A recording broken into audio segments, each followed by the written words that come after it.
954-735-9826 or 954-394-1411 and ask to speak to Tommy, the owner. They specialize in all kinds of roofs, led by their highly crafted, skilled, and professional roof mechanics. All of their previous customers have an opportunity to enter their bi-weekly drawings to receive free an exterior impact metal door. Please call for more details. That's Tommy B. Butts Jr. Enterprises.com, 954-735-9826 or 954-394-1411. Trust Tommy to fortify and protect what's most important to you, your family. Welton Rayom has more than 62 years of litigation experience handling insurance disputes. They're committed to resolving even the toughest insurance claims quickly. Call them for a free consultation. 954-966-4646. At Welton Rayom, they don't get paid unless you win. Property damage claims to your home, business, or condo as a result of a hurricane. Welton Rayom can help. Water, mold, fire, smoke damage, Welton Rayom can help. Call 954-966-4646.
Get locked out in the worst moments of your life. Where are my car keys? Man, I can't find my house keys. In those frustrating moments, you need a locksmith you can count on.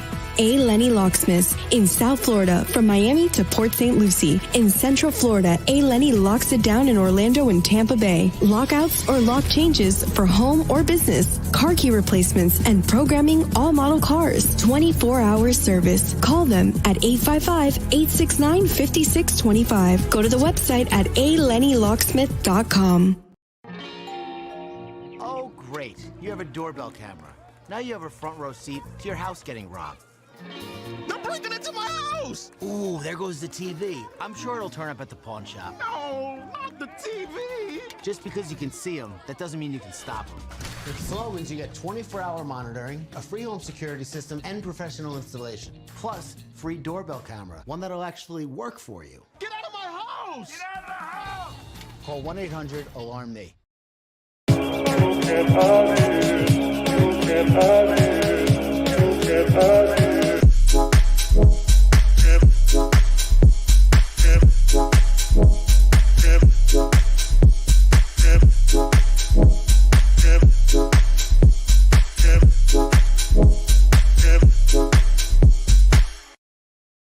Sports Grill on Bird Road, Miami Lakes, and their newest location in Doral is now hiring.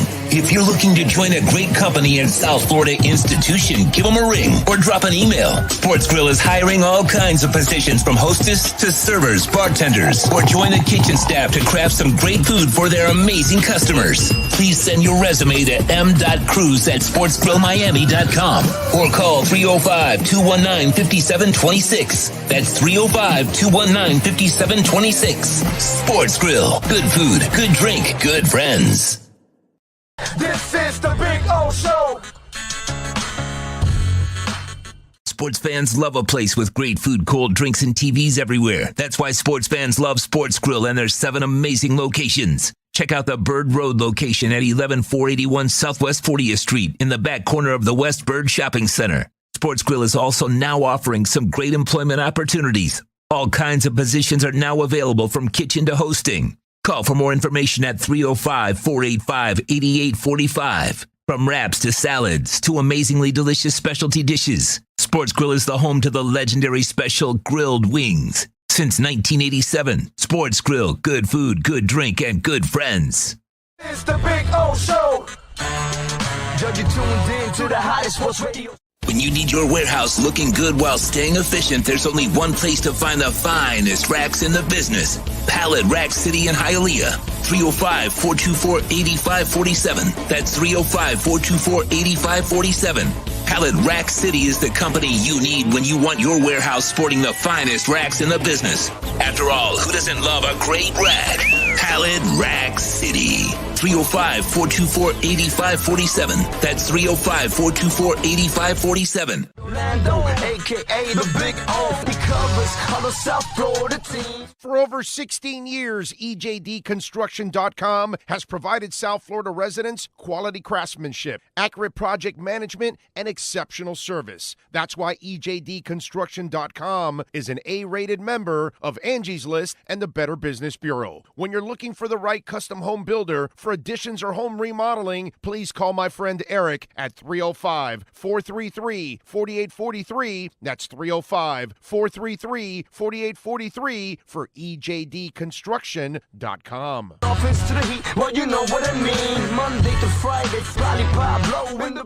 There's no need to drive around South Florida wasting valuable time looking for a new or certified pre-owned Acura. Go to the #1 volume sales dealership in the Southeast United States. Craig Zinn's Acura of Pembroke Pines. Purchase with pace and space in a dealership tailored to your needs. From home buying to providing that personal touch. Contact the 2020 Satisfaction Award winner Craig Zinn's Acura of Pembroke Pines. 888-776-5123. That's 888-776-5123. Or visit them at 15601 Pines Boulevard in Pembroke Pines. Show on the radio, the top's where we gonna go. Miami, that's the way we roll. Folks, you can support the hardest working sports talk show in South Florida through Cash App or Venmo. Just search Cash Big O Show. Support us through Cash App or Venmo. Cash Big O Show. We thank you for your incredible support. On the morning show, Big O. No one has a similar show. Talk sports, talk plays, talk... If you're a Miami sports fan, then there's only one store to go to, and that's Caneswear at Miami Fanwear in Davie. They're your one-stop shop for all your inner Miami CF, Canes, Dolphins, Panthers, and Marlins merchandise. They have hats, t-shirts, game day jerseys, and so much more. Located at 2511 South University Drive in Davie, and open 24/7 online at caneswear.com or innermiamiwear.com. Call them at 954-835-5597. Caneswear, the spot where inner Miami and all Miami sports fans shop. Live and direct, because nobody do it better than Big O. The point statements or beliefs expressed on the following program by the host, guests, or callers are not necessarily the opinions of FantasyXS.com, Media Group Inc. ownership, management, sponsors, or website. The Big O Radio Show is brought to you by Caneswear. Go to caneswear.com, where all orders over $99 get free shipping. Sloman's Total Home Security. Protect your home with the best in the business. 1-800-ALARM-ME for the company serving America for nearly 100 years. 1-800-ALARM-ME. Tommy B. Butts Junior Enterprises.com. Licensed roofing contractor. 100% financing is available. Go to Tommy B. Butts Junior Enterprises.com. The Big O Radio Show originates from the OK Coin Studios. OK Coin is one of the largest fiat to crypto trading platforms in the world. Founded in 2013, OK Coin offers advanced features for crypto beginners and high-volume traders alike, enabling users in 184 countries worldwide. The Big O Radio Show is mastered by executive producer Sean Stanley from the OK Coin Studios. When it comes to South Florida sports teams, very few in the media have witnessed, lived, and covered it like the Big O. Let's start the program dedicated to your favorite South Florida teams with a passion that's unmatched. The Big O Radio Show is on. Here's the Big O. Righty, good morning, welcome aboard. Time to rock and roll on a beautiful Wednesday. Yes, or Tuesday, that is. I'm sorry, Tuesday. Tomorrow will be Wednesday. And tomorrow we'll be in Vegas tonight as Sean and I will be flying out tonight around 6 o'clock. We will be getting on that big old jet plane On the way back, I'll say I've been thinking about my home and all that stuff, but not right now. Now we're just thinking of Vegas, thinking of the NFL draft. You know what I'm saying? Thinking of a little Kansas on Saturday night, a little Biffy Clyro a week from tomorrow. You know what I'm saying? So we'll be having some fun. We'll be covering the NFL draft like it's never been covered before. Okay, so I believe I'm the only one in town that's actually done a 3-day broadcast as it is. So the 3-day broadcast is back, and if the Lord is willing, obviously, because obviously it's his call as always. But if he allows Sean and myself, this is the first of many, and that's what I was telling. Actually, Sean and I were talking about this. This is something that we want to build this thing. So we make a nice little, maybe, I don't know, I'm 55. Maybe I would be blessed. Maybe a 10-year run, and 65. Maybe I can just hang it up and say, all right, I gotta go hang out with the old lady for a while and chill out and relax. So now that we have starting to build this platform up the way it is, this is the first of many trips, and we'll be back in Vegas, by the way, in July for the LA Summer League. So we're looking forward to that. We'll be out there for a week also, and it's all part of it as we get on the road. And I'm looking at the chat board now. Yes, John, I am headed to Vegas today. I'm not there yet. They had us there yesterday already, but no, we are leaving at 6 this evening. We are flying out of Miami and headed there. He goes, stop. Maybe they took a red-eye flight earlier. No, man, you want me to take a red-eye and do a show? No. It's hey, it's tough enough that we're going to take a 6 o'clock flight and land around 8 or 9 over there, and then we still got to be out in the morning. You know what I'm saying? So we're gonna do a morning show on Wednesday from Tommy Rockers, but we have to do it because that has to be kind of our test run before we go 3 days hardcore with the draft. And I promise you, we've got a guest list that is absolutely awesome, and it's a ton of guests. All of our insiders will be on a couple of times throughout those 3 days, kind of break anything down and everything going on with the Dolphins. Ian Rappaport will be on Saturday. I scheduled him for the last day because I want to get kind of a recap of what's gone on. Why am I going to get him in the first round? Why am I going to get Ian Rappaport on the first day of the draft? That doesn't, because if the Dolphins don't make a move, I'm going to be asking him mostly about everybody else. And I'm selfish. I got to be able to ask some Dolphin stuff. So I'd rather go to the end of the draft. And knowing Chris Greer, I would not be surprised if there's a move made at one point or another. And the 3rd and 4th round picks may be interesting. And listen, Shauna, you haven't thought about this, but there's a chance the Saturday broadcast could end even earlier. Are you ready for it? Are you ready? What if they trade those 2 7th-rounders for a 6th-rounder? And that's the last pick of the draft. So, you know what I'm saying? Sean goes, yeah. But so you never know how this whole thing is going to play out. It's unpredictable. That's why we're not going to be lazy and just say, well, we're not going to do it. No, we're going to cover the draft. Next year when they're loaded with picks, we'll cover the draft anyway. That'll be part of the game. So it's all good. Good morning to all of you out there, wherever you may be listening, or good afternoon or good evening, whenever you're listening to the podcast. As always, don't forget, please, to smash the like button. It is very, very, very important that you smash that like button and you help us grow. And that allows the algorithms of it to get out to other Panther fans and Marlins fans and Dolphin fans and Heat fans and all of that. By the way, and Ray Grullon, thank you, sir. Again, I have no space, dude.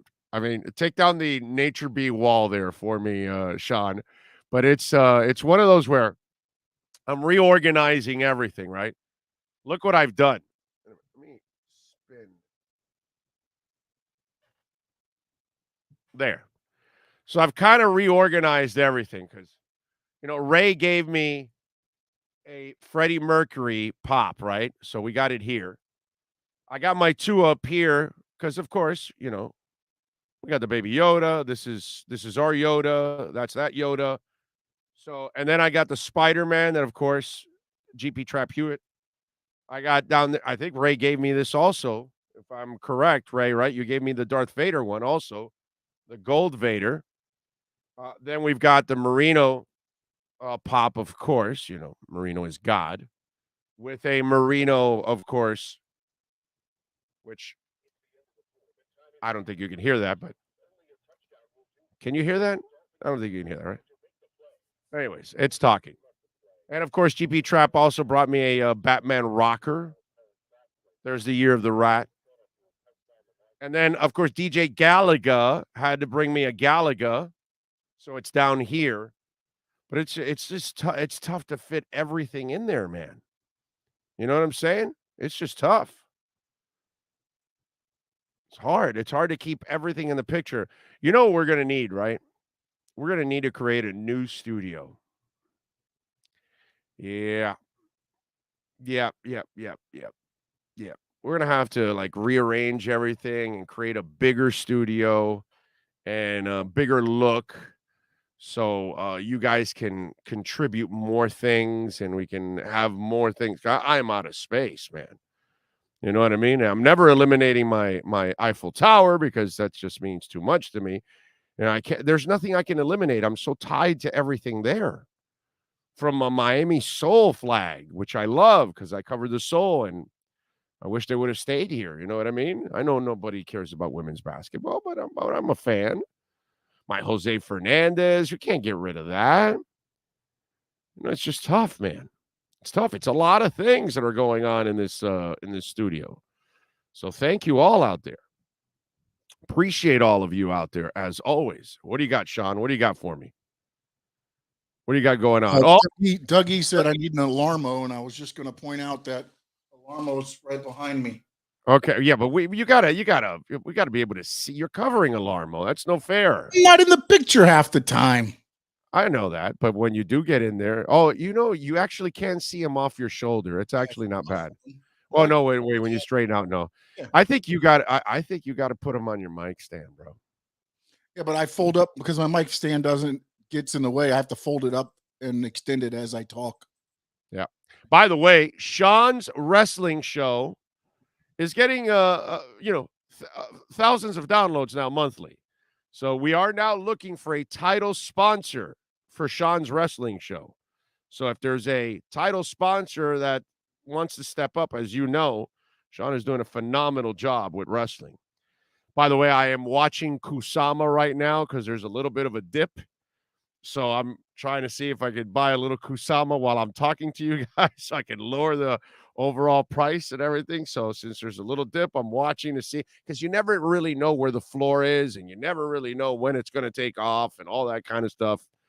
So just a little crypto moment for you there, because I'm a huge Kusama guy. You know what I'm saying? So it's just one of those that I'm kind of following now, because it's in the 158 area. And, it was normally in the 165. It was 165, 166 last night. So now it's starting to go down. And so I'm trying to see how far down it goes so I can get in there. Darren Lee says, I want to see Sean in an Alarmo outfit. I'd pay to see that. You never know, bro. You might see Sean. You might see me in an Alarmo outfit. How about this? When I finish losing my weight, I'll get into an Alarmo outfit. I owe you guys already something, right? I've got to get into my Culture Club shirt. So I got to do that. And so, you know what? I'm going to do that. I'm going to get into the Alarmo uniform, okay, when I lose weight. I'll talk to the guys. They'll get me the Alarmo uniform. I'll put it on. We'll do some social media with it, and then I'll send it back to them. And that's it. When I lose some weight here, I'm in the process of it now. I'm trying to I'm working at it. We're really working hard, trying to stay away from as much food as possible. I think you have to do a whole show in the Alarmo outfit. Okay, that's fine. I got no problem with that. You know what? Better yet, next year when we go back to Long Island to do the show, I do one of the shows there in an Alarmo outfit. I think that makes a lot of sense. It'll be the big Alarmo show. There you go. The big Alarmo show. I like it. I think we need to, in fact, bottle this portion up just in case. I don't know if Jason or Jordan or Zach or Chris or anybody's watching, but I think that's an idea for next year when I'm there. Because we talked about, coming back, making this a yearly thing to go broadcast out there at Sloman's, which we had a blast. We should. I'm going to do the Friday show at Sloman's in an Alarmo uniform. Okay? Guaranteed. That's going to be a lot of fun. Me in an Alarmo uniform. Ha! But, by next year when I go, I won't really need the puffy arms because I'll have them anyway. So, we'll be buff and stuff like that. Anyway, NorCal says 60 minutes of sweat a day. You can eat whatever you want. Avoid the Vegas buffets, Andrew Moore says.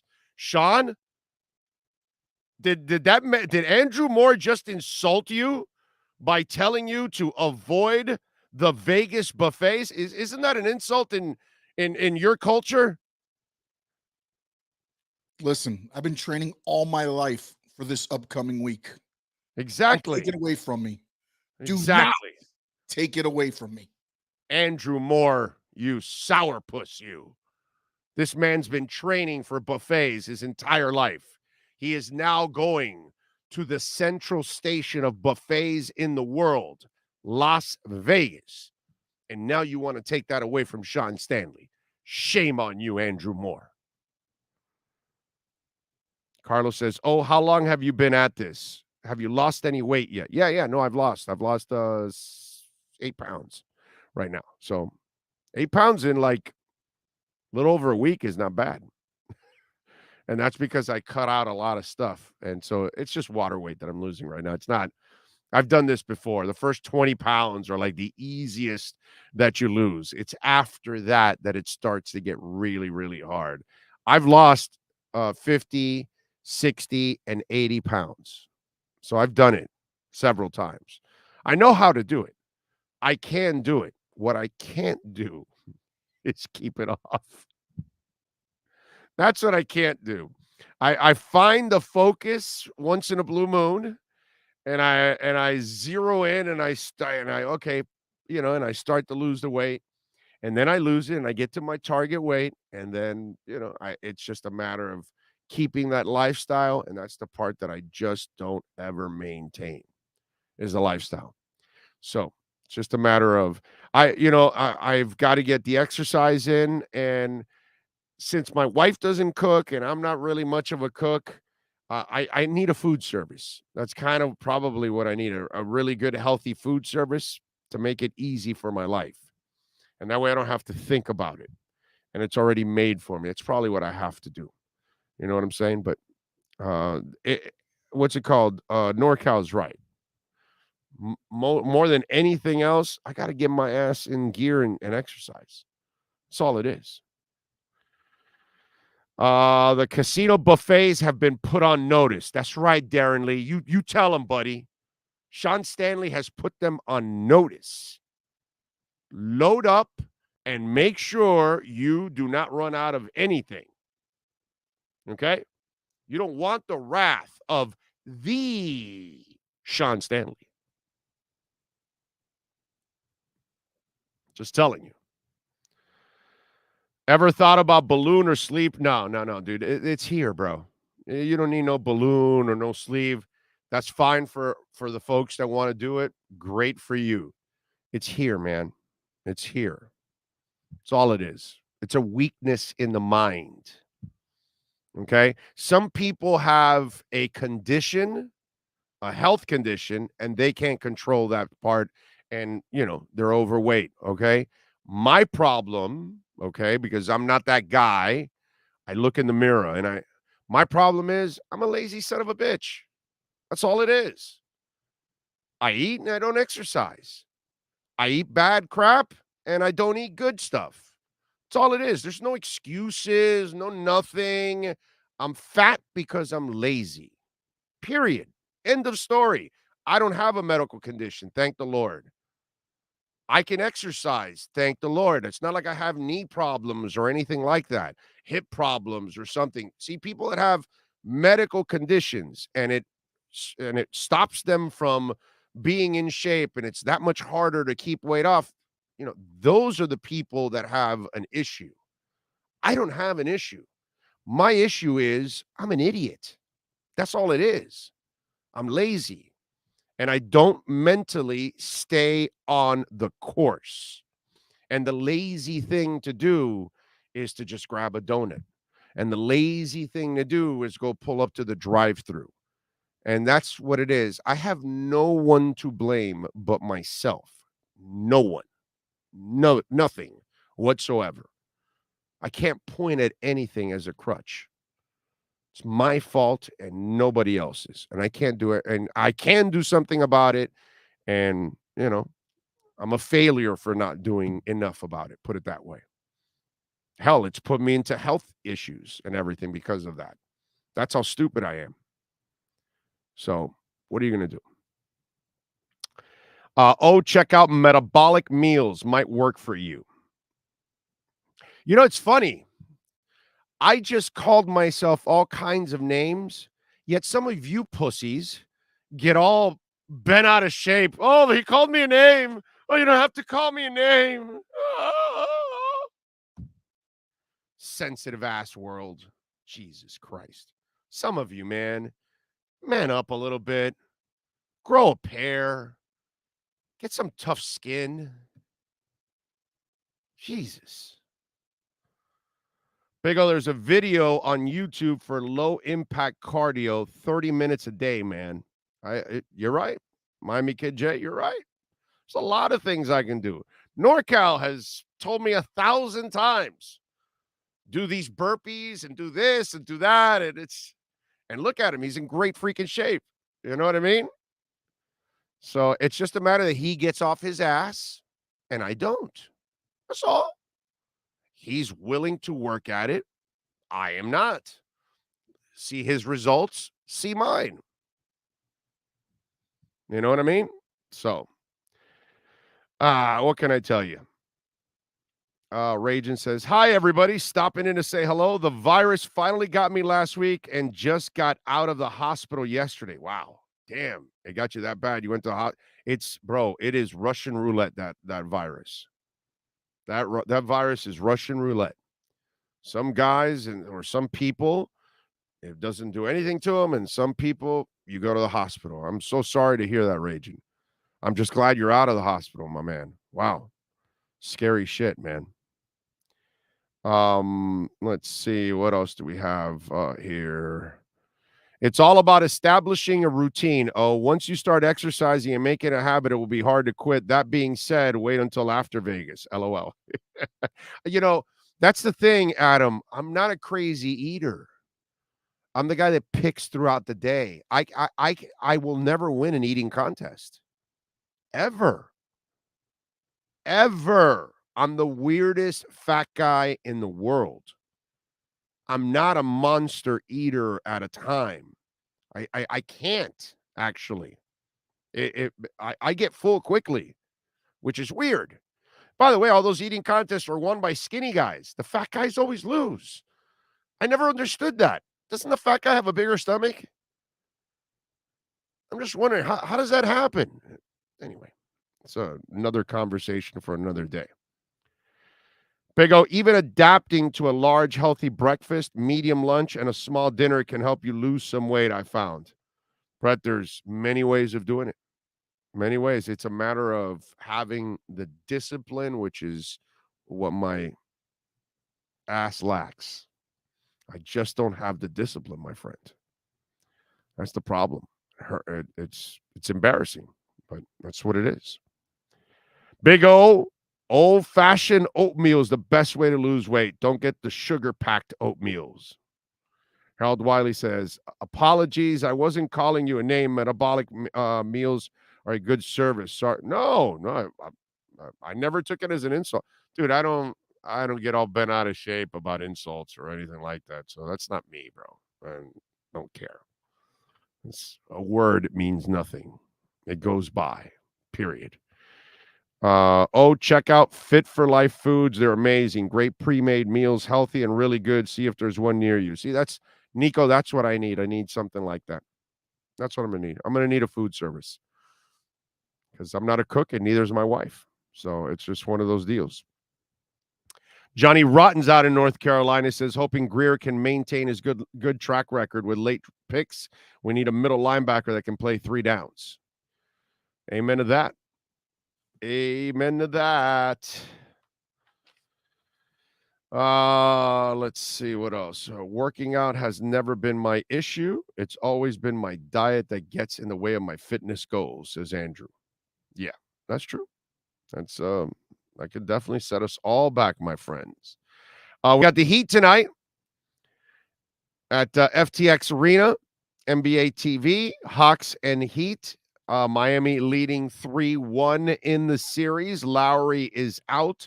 They're favored by 7.5. The over and under is 217.5. Hawks are plus 265 in the money line. The Miami Heat are minus 330 in the money line. Should be fun tonight, and they should eliminate their sorry asses and move on. Okay, now that you're watching what's going on with the Sixers series, that's very important to win and wait.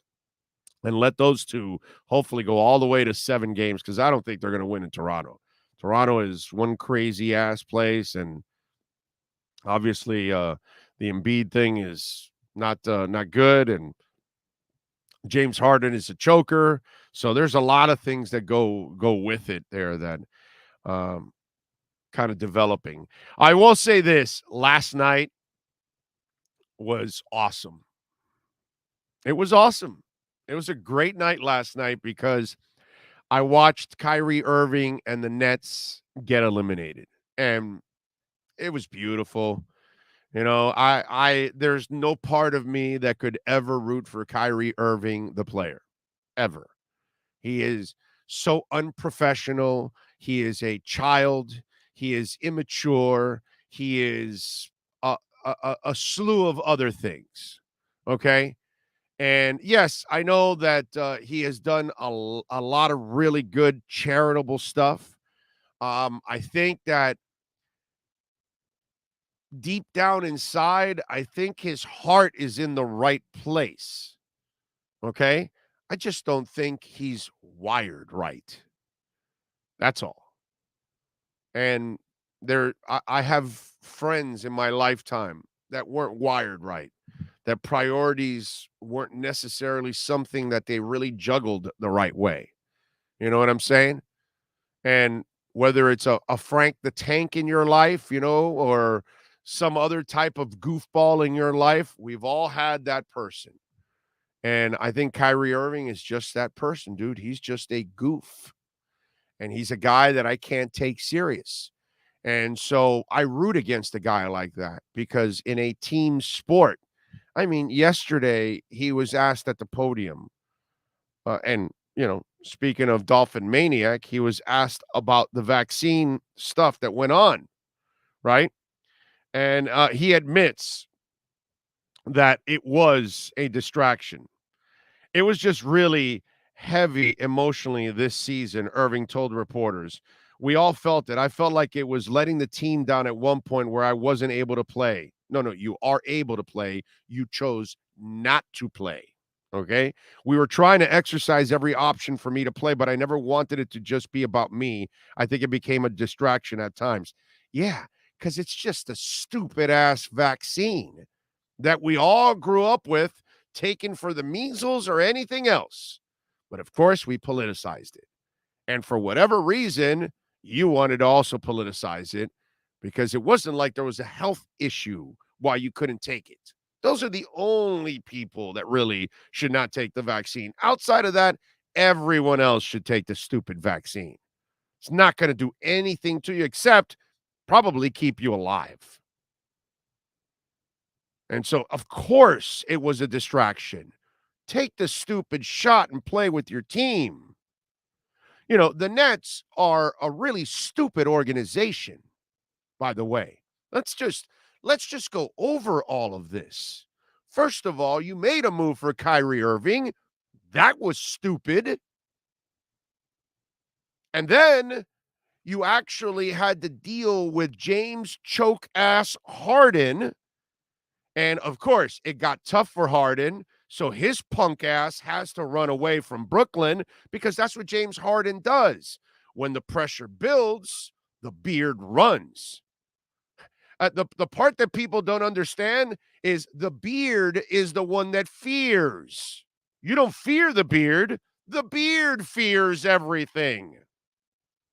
So that's what he's known for, folding like a cheap tent. And the Nets got in that relationship. And then it gets even better with the Nets. So you have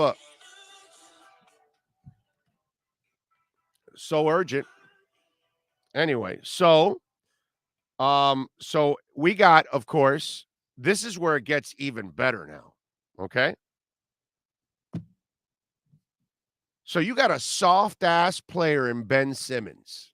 And please give me the depression stuff and all that. Just cast that crap aside. I saw his ass on the court, afraid to take a shot, afraid to attempt to field a free throw. This is a kid that is toast. I watched Rick Ankiel. I watched Chuck Knoblaw. I've watched guys get the yips. I've watched athletes lose it, and they lose their edge.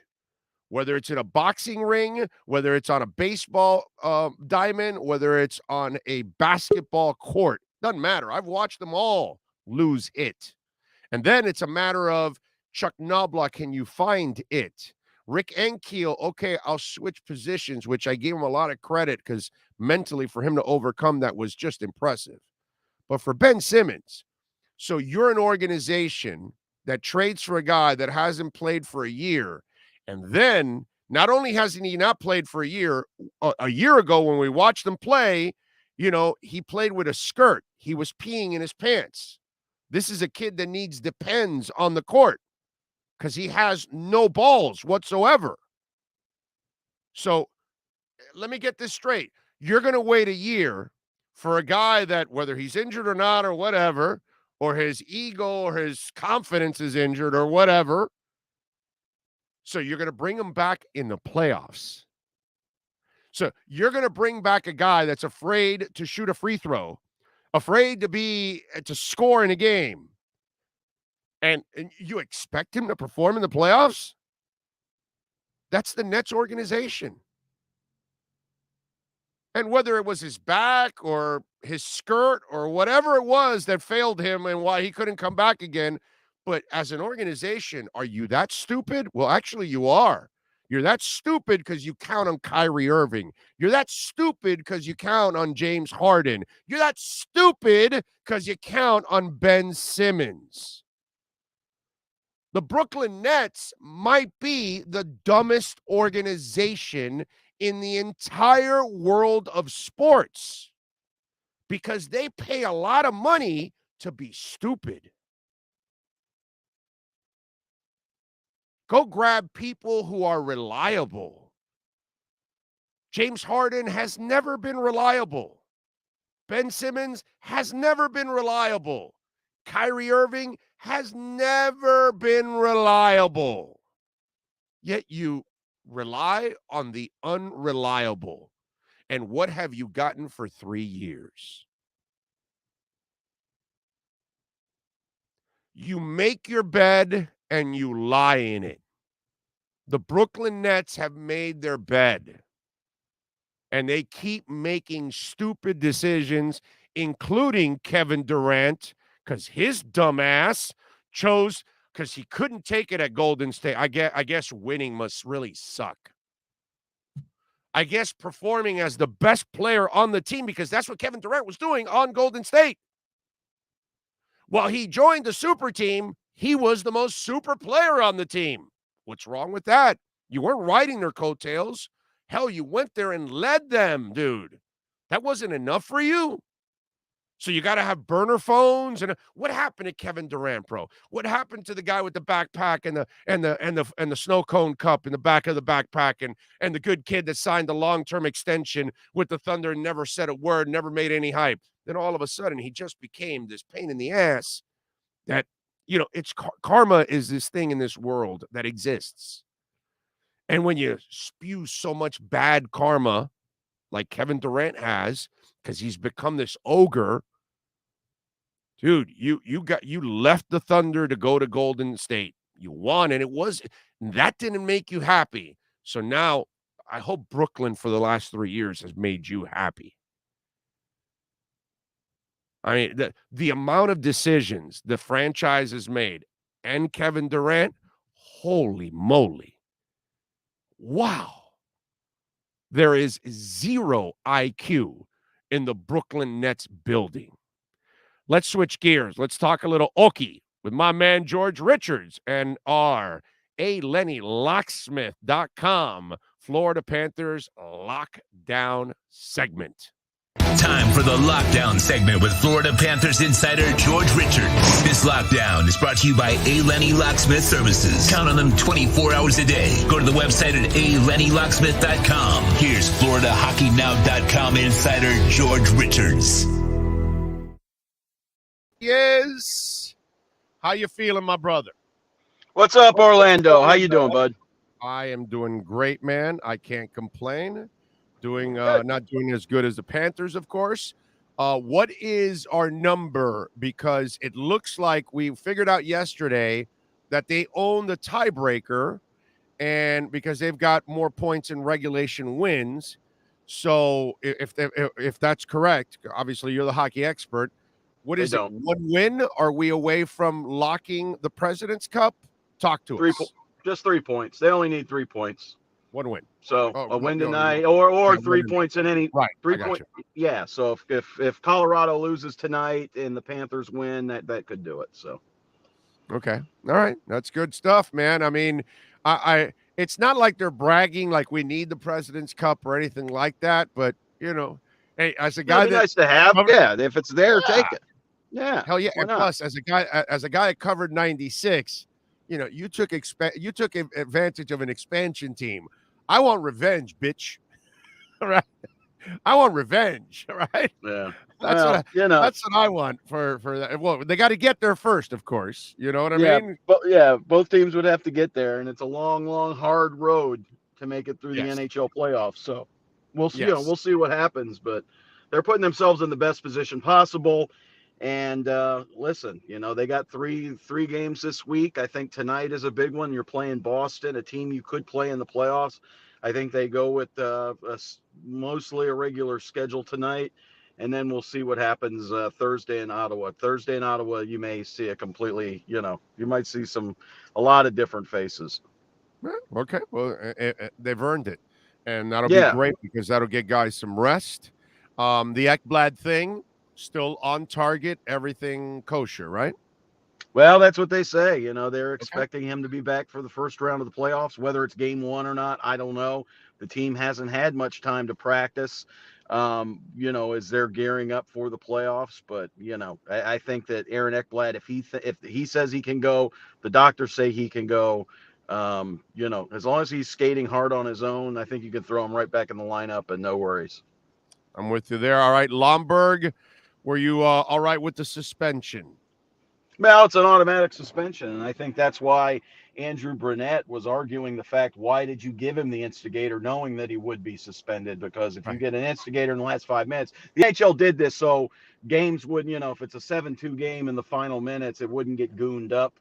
So if you knew you start the fight, you're going to get tossed and lose a game. So them's the rules, my friends. Them's the rules. But that's why Andrew Brunette got kicked out of the game, because he was arguing, why'd you give him the instigator? And I guess the The referee was like, I don't want to hear from you. You're out. So, hey, you know what? Listen, in the end, we're also protecting the players from themselves because, the emotions take over and all that. Sure. Does Vinny Viola cut that check there? Does he hey, Andrew, don't worry about it. I got that 10. I got that 10. Yeah, I don't. How does that work? Does it come directly out of Brunette's account and then, we lost him? George, are you there? George. Hey, so yes, I got a phone call and I had to turn it off. Your buddy Chris Perkins just called in and that kind of that damn Perk. What the hell Perk, is wrong with you, Perk? What are you doing, buddy? Not now, pal. Yeah, I'm on the air with Big O. Yes. Yeah, I don't think that Andrew Burnett's going to pay that. I think somebody will take care of it because as far as I know, he's still making assistant coach money. So I'm just saying, does it come like directly out of his check and then on the backside there's a direct deposit that comes in later on or something to make up? Yeah, I would think there's some kind of way to do that. As long as the NHL gets their there's no cap. They're happy. Right? There's no cap for coaches. Right, exactly. That's what I'm saying. So you can make man, bro. Take him to the horse track and give him a winner. By the way, talk to us a little bit about Duclair winning the Bill Masterton Memorial Trophy. Nomination. He's a nominee. Nomination. I think.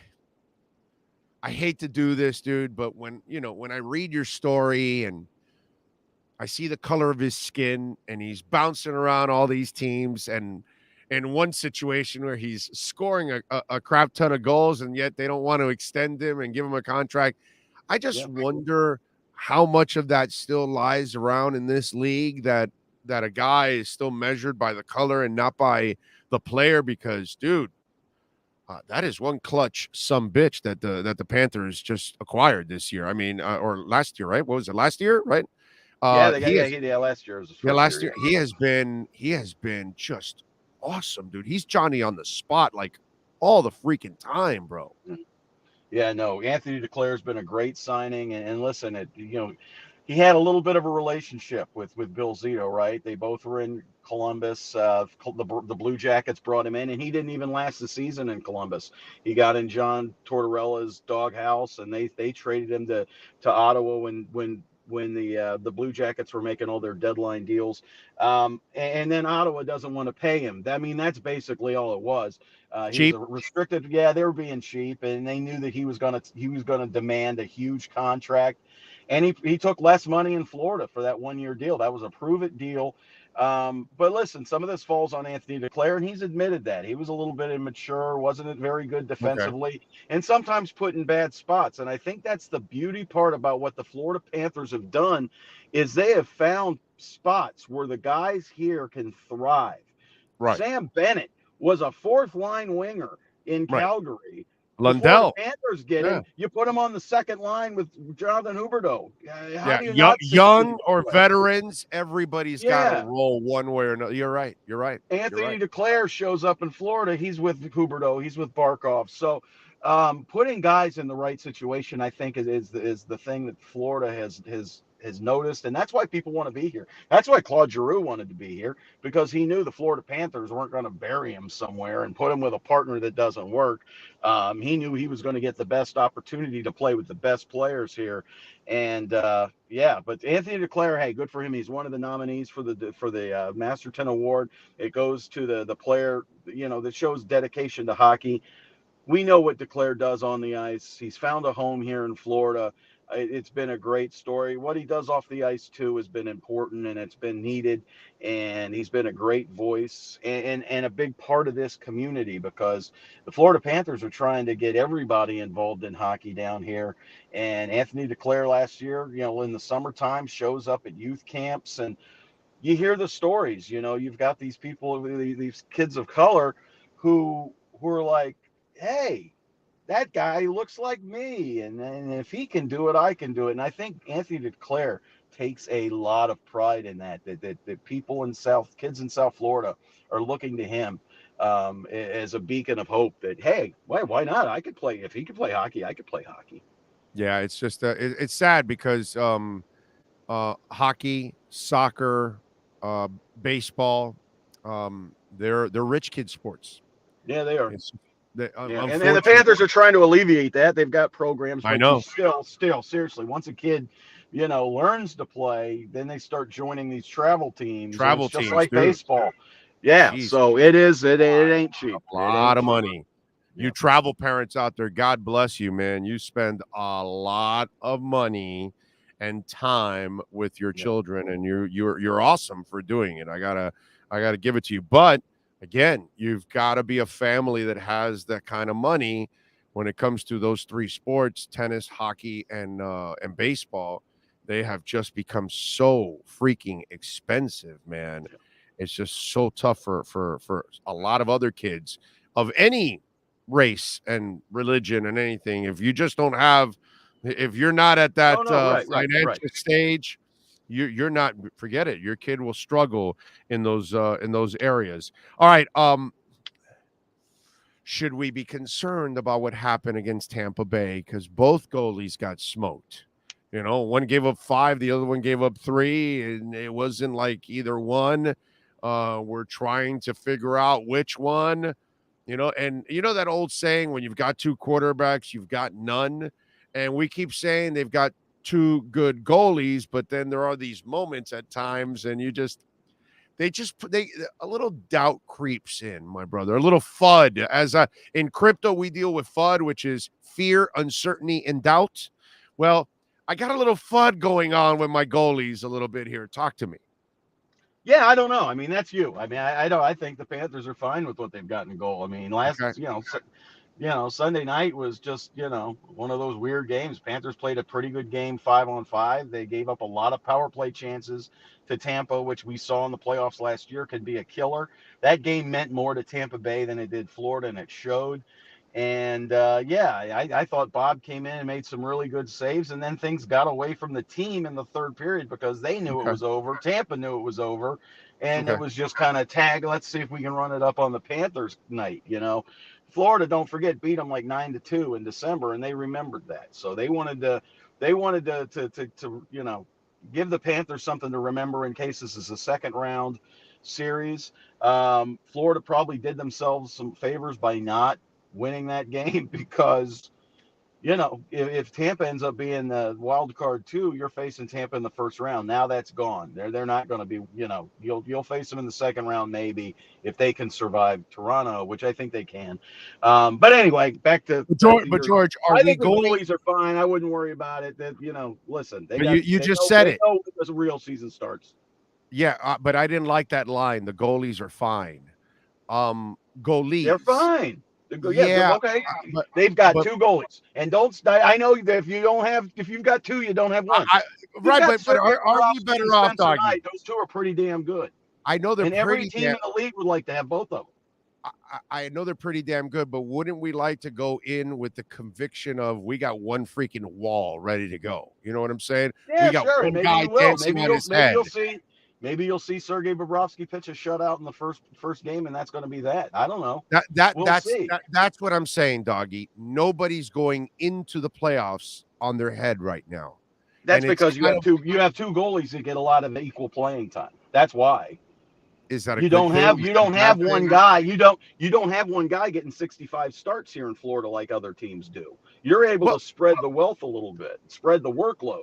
Do you not have that because neither one has really taken off to the point that you can say, sorry, Bob, sorry, Spencer, we got to go. You'll be the guy every 4 or 5 nights. Why would you want to sit Spencer Knight why would you want to start a goalie 7 out of 8 games like Bob? Why would you want a 32-year-old goal, however old Bob is? Why do you don't want him carrying the load? We saw what happened in Columbus. When he gets into the playoffs, he's wore out.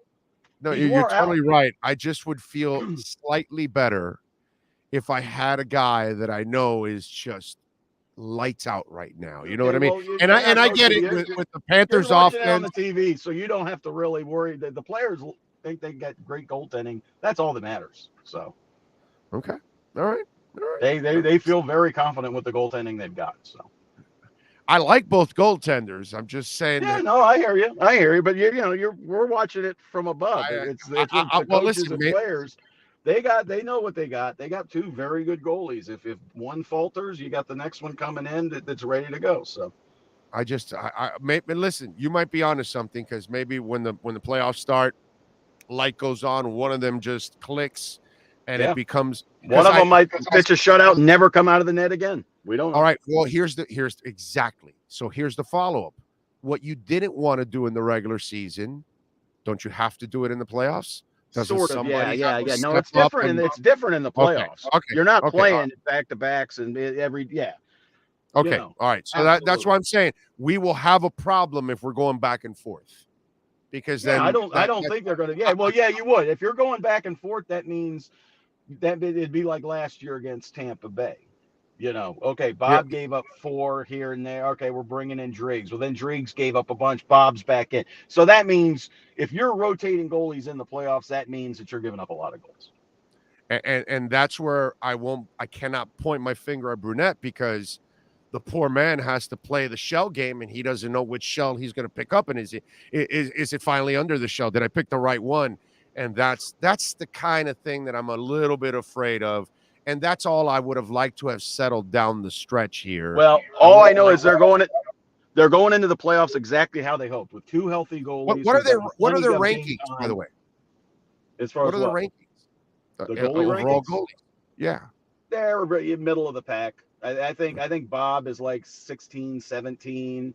Nighter, I haven't looked at his recent stats since he gave up 5 the other night, but he was in the top 30. So neither blowing the doors up, but that's how the Panthers play, though, too. I mean, I know the team they're that off. scores 5 a game. So which in hockey, if you watch it enough, once you take a big lead, your goaltender is going to get peppered, because there's how many shutouts did both players have going into the third period and give up a couple with the Panthers up 4-5-0? That happens. Exactly. That happens. Yeah. I can live with that, because that's the nature of the game. You know what I mean? I am just a little concerned that I just would like one guy to be a son of a bitch at this point, and I'm not seeing it yet. That's all. They haven't needed it yet. You're right. This team's been on cruise control. So you really haven't needed that guy to, if we were coming down the stretch, with a 3-point lead in every game you had to win, I think it would be a different situation, but it's not that situation. We might even see Jonas Johansson play. We might see Chris Gibson called up from the minors to play just in case. This team has been locked down for a long time. So not. All right. Well, I got you. What are you working on Florida Hockey Now? So folks, and please subscribe, folks. It's like $3 a month, and you get like 800 stories a month. I'm exaggerating. I'm Cuban, but what I'm saying, it might be that much. It's pretty close. Yeah. Pretty close. But the man writes a lot, is what I'm saying. Okay, a lot of content, kids. A lot of content. Today's story I'm really proud of. Talked to Billy Lindsay. I saw that about the 26th anniversary of his big goal against Boston with the Panthers in Boston, and the anniversary of that goal on Wednesday. Got some really great stuff from Billy Lindsay, talking about how, listen, the 96 team was great, but it's time to start building some new playoff memories. And he said, listen, what we did in 96, that's never changing. People still love that team. They'll always love that team. But he says he thinks about a Stanley Cup parade every single day. He says it's like, I can't stop thinking about what it's going to be like down here. Great stuff from Billy Lindsay. Check it out at FloridaHockeyNow.com. We've got today's lineups and everything, and the betting odds, yada, yada, for tonight's game against the Boston Bruins. And then we'll have a pregame story from Colby later this afternoon. It's a beautiful thing. All right, follow him on Twitter at George Richards. And, of course, Florida Hockey Now, also on Twitter. Get your asses in gear, FloridaHockeyNow.com, and subscribe and get on the bandwagon. George, jump on. There's plenty of time. Come on. Thank you, my brother. I appreciate you. Thank you, Big O. Be good, brother. You got it. That is George Richards. Remember, if you're locked out of your home, you're locked out of your car, LennyLocksmith.com, all right?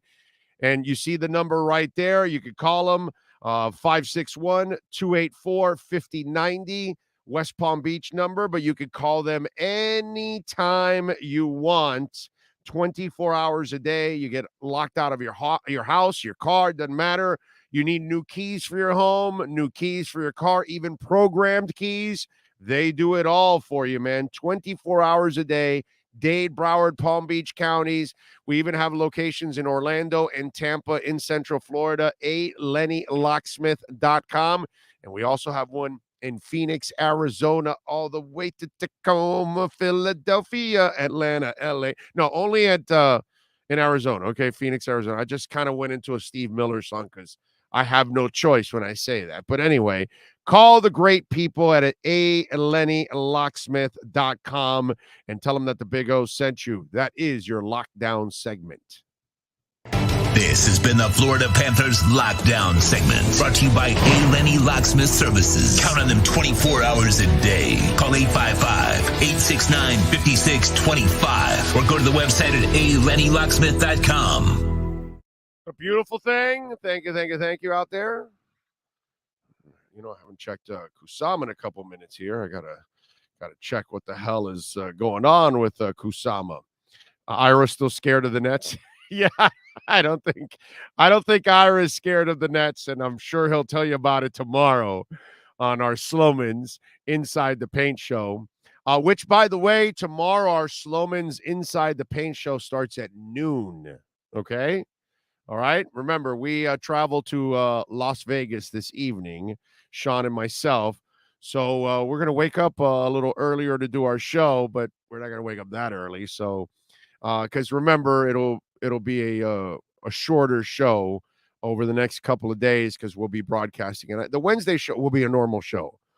After we do the 12 o'clock deal, we'll be on for a couple of hours. But the Thursday and Friday shows, just to warn you ahead of time, they're going to be about an hour, maybe 90 minutes, no more than that, because we're on in the evening doing the draft. So Thursday we're on at 8 o'clock at night. Friday we're on at 7 o'clock at night. And Saturday, we're on at noon, all Eastern time. And that's when we'll start the broadcast, right when the draft starts. Okay? So we are ready for it, which is a beautiful thing. We're going to give you the edge on the draft. All right? So if you want the edge, you can go to myedgedrink.com. Get 10% off. Use my code Big O. Delicious, smooth, zero aftertaste.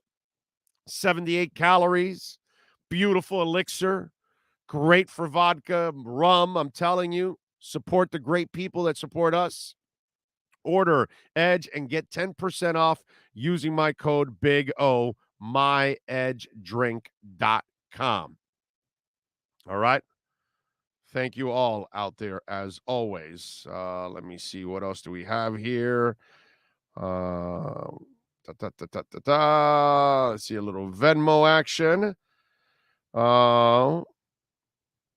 Thank you all out there as always. If you want to reach out to us on the Welt and Rayom text line, it's 855-912-1056. That's 855-912-1056. Sean Campbell, sir, thank you for the love on the Cash App, man. Very nice of you. By the way, those of you that want to donate crypto, you know you can donate crypto at Cash App. So it's Cash Big O Show. So if you do want to send me, you know, if you send the $5 or $50 or $500, if you want to send it in Bitcoin or Ethereum, you can go ahead. You can do it, man. It's a beautiful thing. So thank you out there. Thank you, Sean. Very nice of you, my man. Very, very kind. Always appreciate it. 855-912-1056 if you want to get in on the Welt and Rayom text line. That's 855-912-1056 if you want to get in. We take you till about 1 o'clock. And then Sean and myself are going to hit the road, baby. Hit the road, Jack. And we will come back. Well, Sean's going to come back a little earlier. Sean comes back on Monday evening. And I'll be back. What time do you leave on Monday? You leave after the show. You leave after the show, right? I would imagine. Tuesday morning. Oh, you leave Tuesday morning. Oh, look at that. No, I leave Monday night. I get back here Tuesday morning. Oh, okay. I see. Oh, yeah, okay. I leave there at 10:30, and I get back at 5:46. Okay. Yeah. So some tells me he might be off on Tuesday doing the show. He'll join like after I'm done or something because he's got to be worn out, dude. And he doesn't sleep on the planes, which, you gotta try to sleep some on the plane, dude. Gotta try. Oh, Lordy. Anyway, so always appreciate you all out there for keeping it locked on the program, man. Really. Thank you all out there. So kind. If you want to get in, 855 912-1056 on the Welt and Rayom text line. That's 855-912-1056. Remember, YouTube chat board is always there. The Twitter, Big O Show, and Cash App or Venmo, Cash Big O Show. Manny Navarro will join us at 11:30 on the program, so we'll have a little fun with Manny. And we'll talk to the man about what's going on with the Canes here on the show. Dolphins get ready for the draft. I saw Barry Jackson wrote that they brought in the Maryland safety Nick Cross. They also brought in the Washington defensive tackle Matt Henningsen, 6'3", 291. And you just wonder, when it comes to all of this, how much of this is really that they're interested, or is it just a smokescreen? Because at this point, when you've got a third and a fourth and 2 sevenths, I don't think you want to show much of your cards. You know what I'm saying? So I don't know. There might be some, real interest with some of these guys. Who knows? I have no idea. And as for, on our side, I will tell you this. After night one, I'll make phone calls into day two and then start to find out about the players that finally are available in that draft and start to get a feel for maybe what players could be targeted. We'll do that during the draft and the broadcast. Right now, it's kind of a waste of time. Is that the preparation for this draft is so odd because it's like I don't care about the first couple of rounds anymore because we don't have picks. And then the latter rounds, they're crapshoots as it is. So, all right, so we'll wait till we see what's off the board in the first couple of rounds. And then we'll get a better feel for what could be left over for Miami in the third and then into the fourth rounds. And then we'll patiently wait for the fifth and sixth to go by. And then we'll go to the seventh and we'll have 2 picks there. But we'll have a lot of people that are covering the draft and watching the draft and covering the team joining us on the program. Okay. All right. So from local insiders that we have the best to national insiders, all over the country that are following the draft and all other things going on too, because there'll be a bunch of storylines as always. We got some great Dolphin YouTubers that are going to be on with us too. So we got a bunch of guys. Dudley Durong's going to be on with us. Reason's going to be on with us. Neil Driscoll's going to be on with us. Mike from Dolphins Talk is going to be on with us. Who else am I missing? I don't want to be rude and forget anybody else. Oh, Travis Wingfield is going to be on with us also. So not just, your typical media members, but some of the other guys that also cover the Dolphins in a different angle. Lisa Johnson is going to be on with us from Our Turf Football. So you're going to get all kinds of angles, man. All right. From the ladies that cover it, from the guys that cover it, from the YouTubers that cover it and hardcore. So we're going to have all kinds of folks. And you know what? If you come by and visit us, I hope you visit us over at Tommy Rockers, man. That'll be a lot of fun if you can visit us at Tommy Rockers, 4275 Dean Martin Drive. We're directly behind, I believe it's, God, I want to say Mandalay Bay. Did he say Mandalay Bay or which one, or Bellagio, or I forgot which one he said, but we're on Dean Martin Drive, so it's right behind the strip, directly behind it. So you can't, it's right there. It's a beautiful thing. So we'll be able to get a little bit away from the craziness, and so that'll allow you to also get away from the craziness and come on by and hang out with us, man. I wasn't going to watch the draft, but O's coverage sounds great. Oh man, if I show you the list of reporters all over the country, it's awesome. Dolph Freaky, she says she's going to come by. So, Dolph Freaky told me she's looking forward to having a drink. So I'm hoping I can get Doll Freaky on. So if she comes by, we can get her on. So if Annie, I think is her name, right? So we can get her on for sure, man. If she comes by, definitely. Again, oh, it's Bellagio? Okay, there you go. So we're right behind the Bellagio. So what about Elvis? You going to Vegas? Yes. Yeah. I'm going to Vegas. Yeah. Give me a peanut butter and jelly sandwich. Big O, you doing the show from Vegas next week? No, not at all. I'm just going to go to Vegas and get drunk. Get wasted. Yeah, that's it. Just drink a lot. That's what I'm doing. I can't believe he asked me that. I really can't believe he asked me that. All we ever talk about is going to cover events. Let's see. What else do we have? Jamie says, Big O, you are correct. There are many, many ways of losing weight, but the key to keeping it off is finding something enjoyable you can permanently incorporate to your diet and lifestyle. No magic pill. There isn't, bro. There isn't a magic pill at all. It's a matter of effort. It's a matter of mental toughness. And I have had the toughness to lose it, but I've been completely weak. I can't keep it off. So no, there is no magic pill. There's no hypnotizing. There's no nothing, you know. Oh, any tips for attending Dolphin games, possibly heading out to the home opener this year? Friends have season tickets, haven't been able to go to a game since I was about 6 years old. Looking forward to it. Dude, I'm not the guy to ask. I don't go to a lot of games. You know what I mean? And the few times I go as a media member. You know, so you're better off asking like fans that go there religiously and they know all the tricks of the trade in order to make it as smooth as it can possibly be for you. So that would be my suggestion, is ask people like NorCal. You know what I'm saying? Ask people like Tommy and Hialeah, who's on here all the time. You know, ask the people that go to games all the time. They're the ones that can help you out, my brother. My experiences are rare because I'm always working the games. I'm always doing pre and post, and I'm not really at the stadium, you know? And even if I was at the stadium working, I go so many hours before most fans, you know what I mean? That it's not actually a good measuring stick either, you know? So I'm not the guy to ask for that, unfortunately. Get tickets under the roof. Yeah. Yeah. Yes. Jerry Company says across from the Rio off the Flamingo. Is that where it's at? Exactly.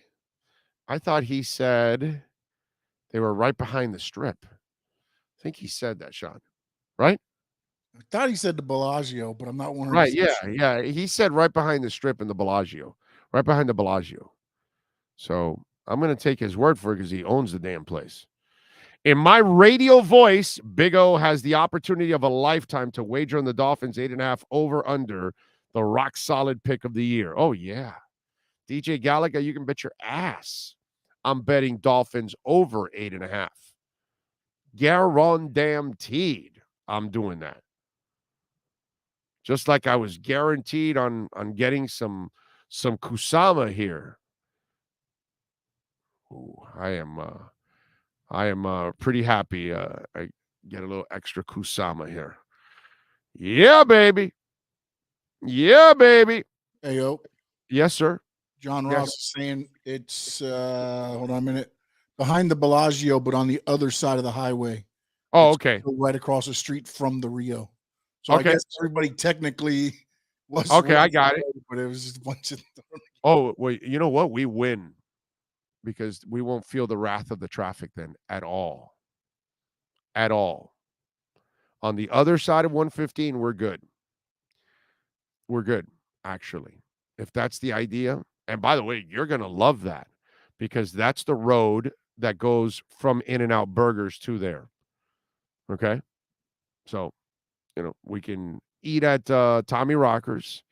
And then on the way home at night, you can have a little In-N-Out burger, bro. Yeah, but Kyle said they were diverting the traffic that way. At least that's what he said to me. So I'm not sure Well, we'll see. We'll figure it all out when we're there. Bellagio has the best buffet. Are you listening, Sean? Bellagio has the best buffet according to Ronald. See, that's a good listener there. A listener giving you a scouting report on a buffet, unlike other listeners, Sean, who are just telling you to stay away from buffets. I mean, these are just mean things to do to human beings. Big O, what do you think about D'Angelo Malone? I think he would be a very good pick at 102. If you say so, we'll go with that. Bro, I just want to say to you that thank you for your show, and most of all, for shutting down Omar Kelly. That got on my last nerve. Love your show. Keep up the great work. I love Omar. You can't call the Dolphins the most pathetic franchise in the AFC. I can't allow that. I get it, dude. It sucked. Well, it's Dolphin football has sucked for 25 years. Okay, it's been terrible. I get it, dude. We don't win anything. We don't win anything in the playoffs. I understand that. But they still win more than some other teams. I mean, they're still better than the Jets. But he said they were the most pathetic team right now in the AFC, which is not true. It's not even close to being true. They're not even the most pathetic team right now in their own division. It's the Jets by miles and miles and miles. I know we're not great, but we're not the most pathetic team. You know, I mean, if you have a winning season the last 2 years, that's not pathetic. Okay, that's pretty solid. Is it great? No. Is it playoff worthy? No. But it's not pathetic. So, yeah, I love Omar. I just couldn't allow you to call the team pathetic. Pathetic is, I don't know, the Orlando Magic are pathetic. The Jets are pathetic. Like places that have no hope, pretty much. It's not like people are lining up going to the Jets. The Knicks are pathetic. That's pathetic. Big O, I gave you the scouting report on the Kiss Mini Golf in Vegas. Nice job, Uberbiner. We're going there. I don't know if I'm going to be able to drag Sean there. Sean, are you going to go to the Kiss Golf with me? Well, it's good B-roll stuff. There's going to be content. I mean, yeah. I mean, I don't know necessarily I'll play. I gotta get more content out there circulating. That's true. That's true. I'm gonna be doing a vlog every morning from my Twitter and IG account as well. So follow our social medias. That's right. There you go. So you better follow Sean Stanley. Don't slack now. Don't slack now, because our love is grown. Let's see, what else do we have here? Orlando Magic own the Heat. Keep the state champs. Put that mouth. They own nothing. Okay? Is there a buffet at the mini golf place? I'm sure. There's probably a buffet in a hotel that's next to the mini golf place. Listen, if there's a buffet, Sean Stanley's going to find that buffet. Okay? I'm just saying. Buffets beware. Sean Stanley is in the air. That's all I can tell you. That's all I can tell you. All right, what else do we have here on Le Programme? By the way, Panthers are taking on the Bruins tonight, 7 o'clock. TD Garden on the road. They've got 120 points. The Blues are at the Avalanche. They've got 116 points. Both have 79 games, okay? So take a watch on that one. Let's hope the Heat are able to eliminate the Hawks tonight. All right? We haven't broken for the top of the hour, right? Okay. Let's take a quick break. Let's get ready for hour number 2 right here on the Big O Radio Show.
There's no need to drive around South Florida wasting valuable time looking for a new or certified pre-owned Acura. Go to the #1 volume sales dealership in the Southeast United States. Craig Zinn's Acura of Pembroke Pines. Purchase with pace and space in a dealership tailored to your needs. From home buying to providing that personal touch. Contact the 2020 Satisfaction Award winner Craig Zinn's Acura of Pembroke Pines. 888-776-5123. That's 888-776-5123. Or visit them at 15601 Pines Boulevard in Pembroke Pines.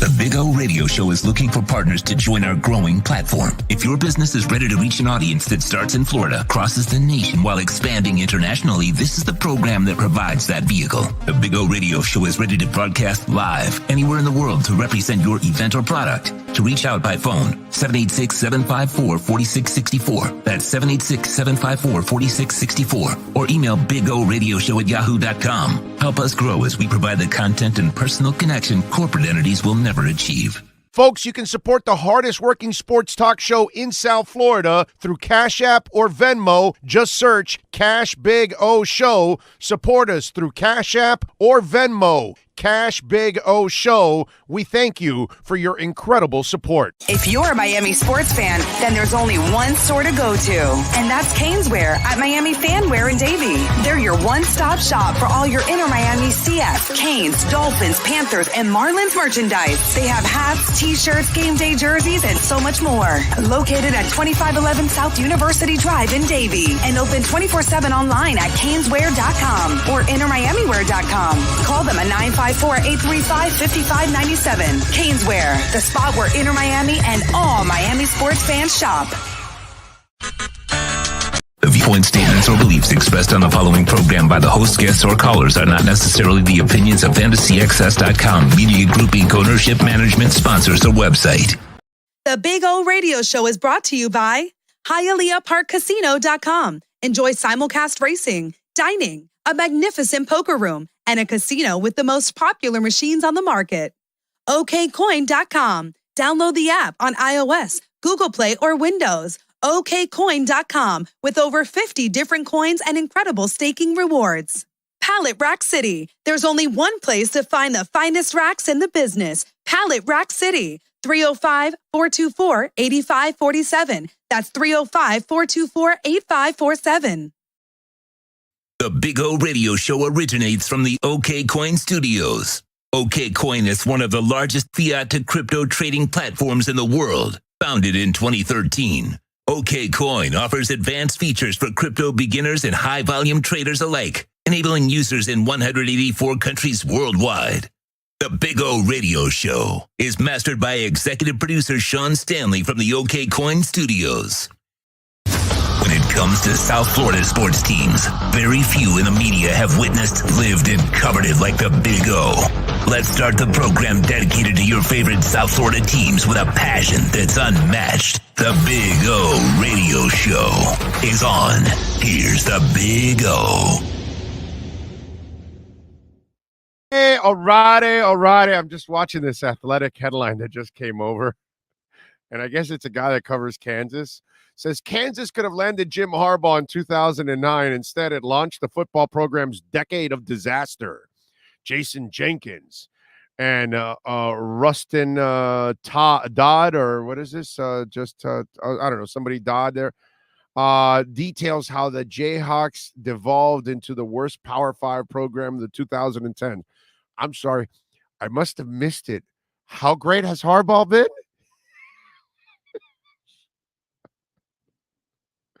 Like, really?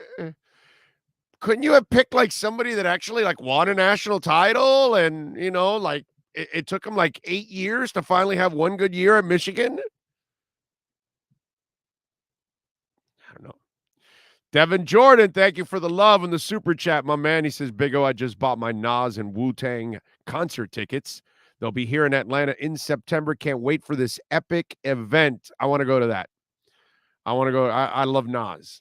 You know, Wu-Tang is good too, but I don't know how many originals, and I don't keep up with Wu-Tang enough to know, because I know there's been 8,000 people in that group, so I don't know who's there, what's left, what's what, or whatever. So you know, I know Nas is Nas, so I know I'm going to get that. Well, Sean, you've got a buffet partner now. John Rouse is in the buffet house because he says, Sean, video on YouTube. I watched the buffet at Bellagio is expensive, but really good. However, the brunch was really good as well and much cheaper. We can go tear up the place together. And you're there on Sunday. So, although, do they do brunches every day in Vegas or? I'm sure there probably is. I was trying to find out what time the brunch times were because, we're going to be on air at certain times throughout. So yeah, that's the only time that, again, maybe Sunday is the day because that's the day we're free. There you go.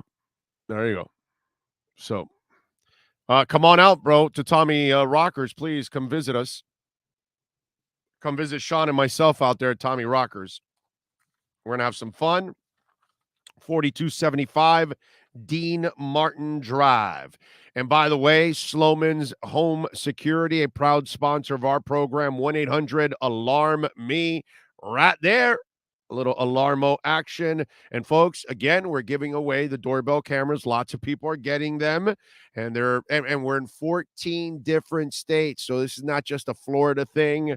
So call them. 1-800-ALARM-ME. Do what Sean has done. Do what I do. Protect your home and your family with Sloman's at 1-800-ALARM-ME. And that free doorbell camera, it connects to your smartphone.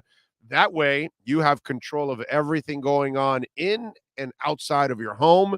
You don't have to put a camera inside if you want. That's optional. I did it. We got dogs, and so we want to keep up with our doggies, but you got cameras outside. The doorbell camera is awesome. You can communicate with somebody there. If they're dropping off a package, if maybe you don't even want to deal with them, you can watch them and say, yeah, I'm not answering the door. I did that the other day. You're going to love the convenience of it, folks. And we're going to not only give you the free doorbell camera, but when you get the professional installation with our low-cost central station monitoring, you're going to get an LED touchscreen pad, a motion detector, 3 armed doors, and a backup battery, folks. So all you have to do is call 1-800-ALARM-ME, mention the Big O Radio Show. Please mention the Big O Radio Show. Protect your home, protect your family, protect your pets, protect your business by calling Sloman's 1-800-ALARM-ME. Trucking Therapy says it's Michigan. Every team rebuilds except Alabama. They get all the players and everyone gets the scraps. There you go. Has Sean made up grading scorecards for the buffets? You got to ask Sean that. That's it. Sean is the man in charge of that. So I'm not exactly sure. John says, Big O, I would talk to you about football in the buffet in the Miccosukee Golf Club in Kendall. Awesome breakfast buffet. Those were good times, man. I really enjoyed when we were able to do those Sunday shows at the Miccosukee Golf Course. We always had listeners there. We always had a nice little crowd. It was really cool. You know what I'd like to do is not this Thursday because we already were there on Monday, but in the next couple months, next year, guys and ladies, Thursdays at Hialeah Park in the second floor poker room, we have a whole bunch of tables and all that, and the food is great. The drinks are great. You don't even have to gamble if you don't want to, but if you do, you got the poker tables right there. But you could join us for the show and the broadcast, and we can hang out. We can talk during the breaks, take some pictures, whatever it is. But that's actually a place where we could actually create a nice little vibe and have some fun. And it's a great, safe place to be, super comfortable. You're going to love the chairs, the tables. You got a beautiful bar there. You got lovely ladies that are serving you the entire time. So I encourage you, man, to come on out. And, that would be cool if we can, create an atmosphere for the show at Hialeah Park.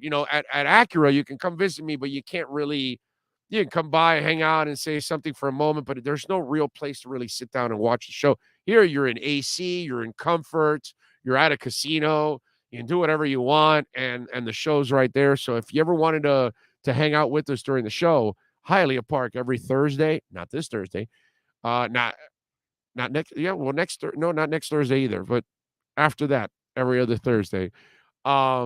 Please, I encourage you, man. It would be really, really cool to develop a thing like that out there. We used to do it for the for the Sunday shows there at the golf course.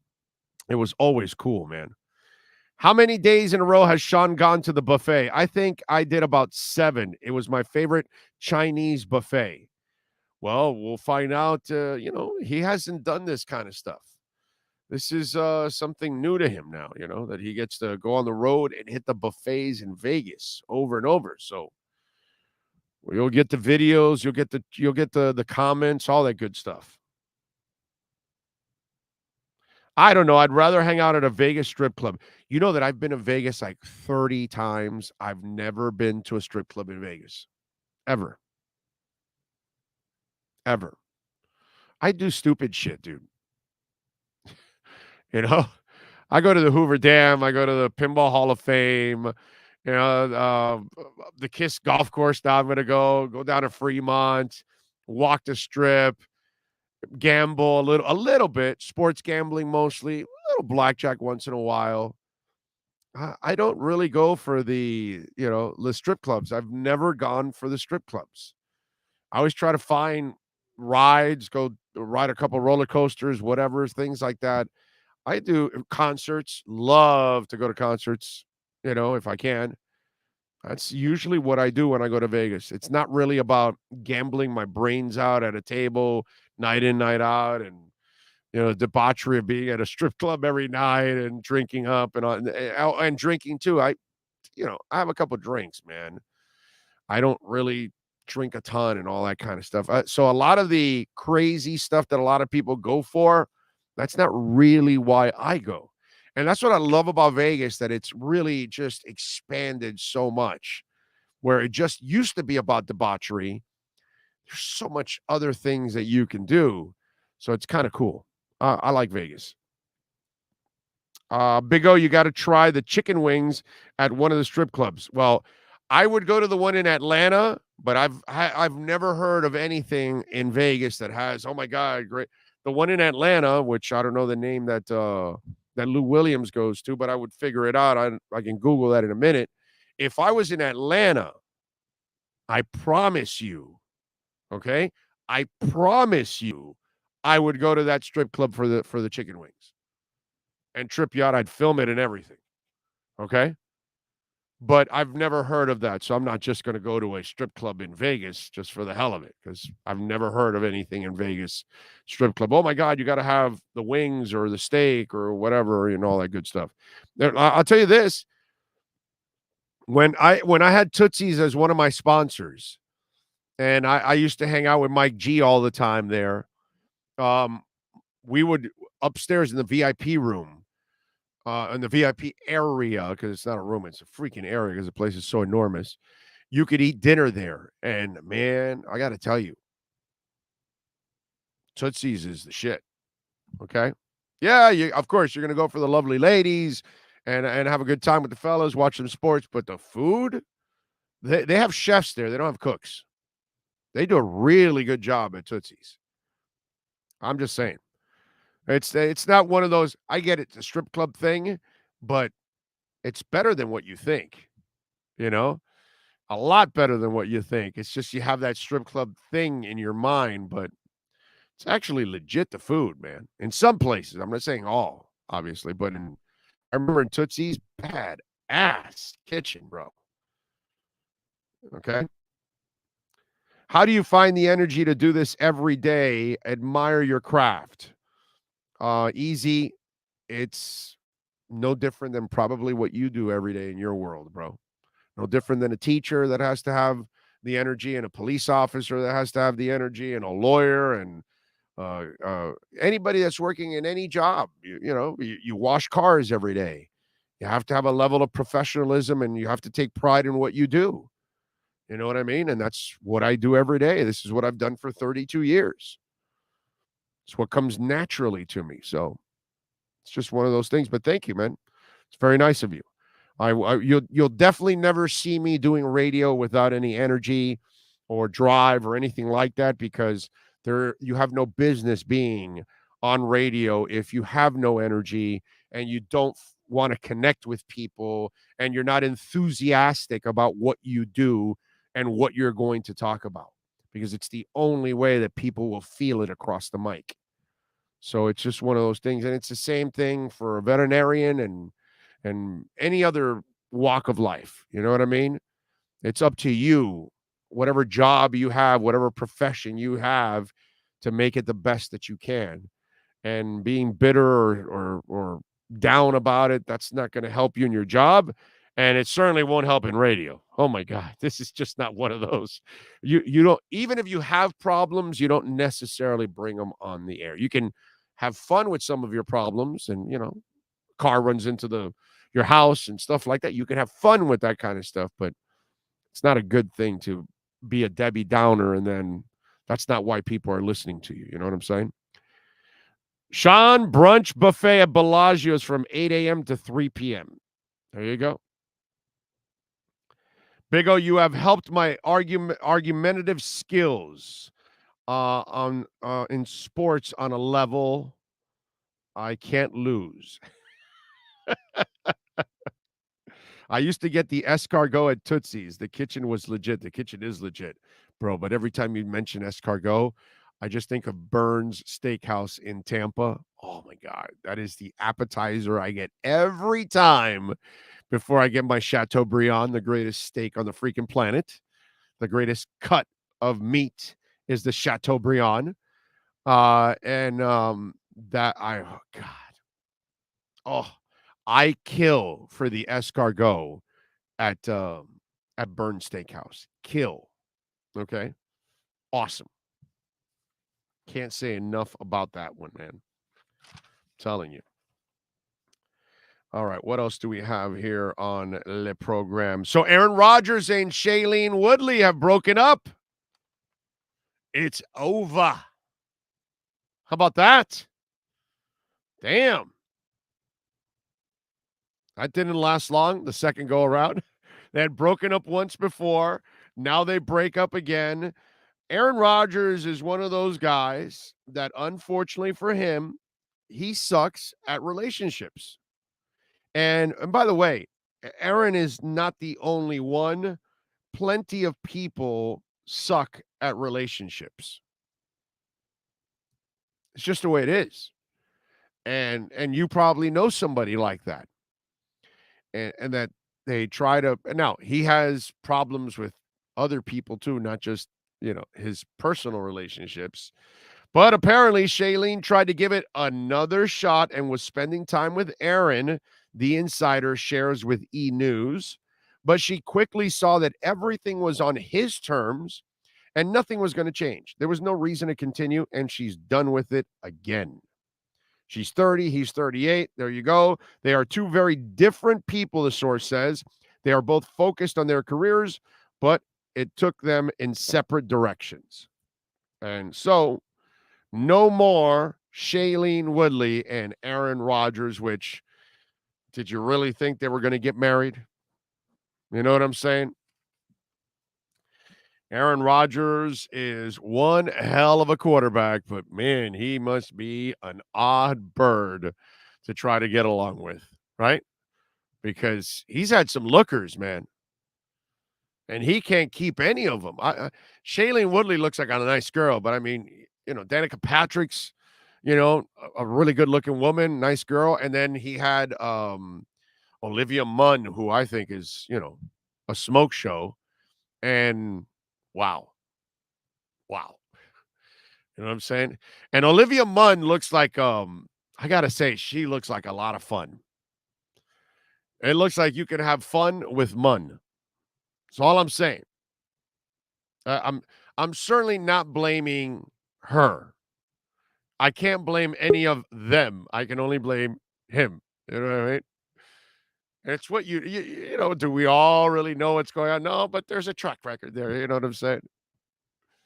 It's kind of weird. It's just, it's an odd thing, man. But yeah, no more. So for those of you that were, planning to, send a gift to Shailene and Aaron on their wedding day and their future, yeah, well, you just saved yourself a little money because that's not going to happen. You know what Vegas should do? The over and under on Aaron Rodgers actually getting married. And and staying in a marriage 10 plus years. What's the over and under on that one? Right? Isn't that like a minus 87,000? I think it is. All right, let's talk a little Hurricanes football. Our Canes wear Miami Hurricanes report. If you're a Miami sports fan, then there's only one store to go to, and that's Caneswear at Miami Fanwear in Davie. They're your one-stop shop for all your inner Miami CF, Canes, Dolphins, Panthers, and Marlins merchandise. They have hats, t-shirts, game day jerseys, and so much more. Located at 2511 South University Drive in Davie, and open 24/7 online at caneswear.com or innermiamiwear.com. Call them at 954-835-5597. Caneswear, the spot where inner Miami and all Miami sports fans shop. The viewpoint, statements, or beliefs expressed on the following program by the host, guests, or callers are not necessarily the opinions of FantasyXS.com, Media Group Inc. ownership, management, sponsors, or website. Time for Canes fans to get what they want. Information, insight, and perspective. It's the Caneswear Miami Hurricanes Report with Manny Navarro, exclusively on the Big O Radio Show. Here's Big O and insider Manny Navarro. All right. There we go. I just going back and forth with the folks from Kansas. I'm going to go see a little Kansas on Saturday after the NFL draft is done in Vegas. Kansas is in Vegas, so not the basketball team, right? No. We're going to rock and roll, baby. We're going to rock and roll. And by the way, on Saturday, when I'm done there on Saturday, I will. If there's a listener that wants to go with me to the concert because Sean doesn't want to go, I'll take a listener in Las Vegas with me to the Kansas concert. So, but you've got to be in person, okay, for me to pick the winner at Tommy Rocker's in Las Vegas. All right. So during that draft day there, if you're there, I may pick you. But by the way, I'm not giving you the tickets. You can go sell it somewhere. No. You'll meet me at Will Call and I'll. So don't try to make any money off of me, all right? So, yeah, and I'm going to test you. You better be a Kansas fan. Smart. Are you a Kansas fan? Are you a Kansas fan? Listen, I can't name any of the songs, but I know anytime that they come on, I say, oh, okay, that's Kansas. That Carry on my wayward son. There you go. Son. Wayward Son. Yep, that's absolutely one. Dust in the Wind. Mm-hmm. Yeah, you know, I hear the songs that I hear the song. I just don't remember the names, but you play the song. If you don't know "Carry On My Wayward Son" or "Dust in the Wind," then you probably haven't been alive the last 50 years. You know what I'm saying? I mean, absolutely, you haven't been alive. Crazy. Yeah, exactly. All right, so the NIL deals just continue to roll, dude. The Nigel Pack thing. Freaking awesome, bro. Women's basketball, men's basketball, not just men's football. Yeah, he's spent close to $5 million. I talked to Ruiz on Saturday after the Nigel Pack announcement, and there's more money coming. There's more money being invested in future announcements here in the days and weeks ahead. Look, basketball. There's no reason Miami can't be good at basketball every year, right? In my mind, you play in an elite conference. You get a handful of transfers every year. It's become transfer capital for basketball. It's been that way for a long time now. So I think you can get some really good players here. And getting Nigel Pack, who was, I think, the number 1 or number 2 rated guy in the portal, according to us and ESPN and a couple of other places. Really good player, man. A guy who's coming here to play point guard, take over for Charlie Moore. And I talked to him yesterday. In fact, I had an exclusive interview with him for about, 20, 25 minutes, him and his agent. I had him on a Zoom call, and we talked about just how excited it is to come run this offense and the fact that Larinaga allows them to, let them do what they want in an open offense, so to speak. So assuming they get this Norchad or Omier kid, who was the Sun Belt Player of the Year, who's going to make his announcement today, I think around 3:00. Assuming that falls into place, then I don't see any job off for the men's team, man. Yeah, that's Let me be a son of a bitch. The hell is Chris Caputo doing, bro? He went to George Washington where they got no cash, bro. They got no George Washingtons. Well, listen, he's been waiting forever. They got no Benjamins. What's wrong with them? We got the Benjamins. Why are you leaving, dude? Listen, man. He wanted to be a head coach. I can't blame him. He put in his time, bro. He put in his time. It's not like he wasn't there for a long time. You're right, though. You're right. Did he embezzle some money along the way from Ruiz so he could take it over to George Washington so he could use some of it because you still need it, bro? I've seen some FIU deals. I've not seen any George Washington deals yet, brother. So I don't know. It's like, wow, man. It's so funny because he leaves and I get, listen, all joking aside, I'm just having some fun. The man wants to grow and he has to build his resume. Mm-hmm. And that's normal and it's great for him. I wish him the best, but I'm just kind of, it just reminds me of Don Mattingly. Well, I'll retire. Okay, we'll go on to win championships now. It's just like one of those things. It's like, holy crap, this guy was awesome. He was a great player, and then he retires, and the Yankees go on this run to start winning a whole bunch of titles. And poor Mattingly didn't win any of those. It just kind of not to that extreme, but it's just Caputo leaves, and it's like we think, well, they had an Elite Eight run. Okay, remember how last time, right? Mm-hmm. Had a run. What was it? Sweet 16 with those guys and with Shane and those guys. Right. And then it didn't happen for several years again. So you kind of think, oh, okay, this is one of those every once in a while cycles and things like that. And man, you start seeing these NIL deals, and you're like, holy crap! And listen, think about this, okay? There are no longer any Pat Ewings or Michael Jordans or Kobe Bryants or Shaquille O'Neals in college basketball anymore. Yep. Those guys leave directly to the G League. So is the NIL now going to be able to resurrect that and keep a Shaq around for at least 2 years under a big ass salary? Well, you look at Nigel Pack, for instance, right? $400,000 a year for the next 2 years. Is he going to get that in the G League? But he's a good player. He's not a right. But I'm saying, is he going to get that in the G League? I don't know that he would get that in the G League. No. They're making less than only that, right? A few of those McDonald All-Americans that'll get $500,000. Just a few of those kind of guys. Yeah.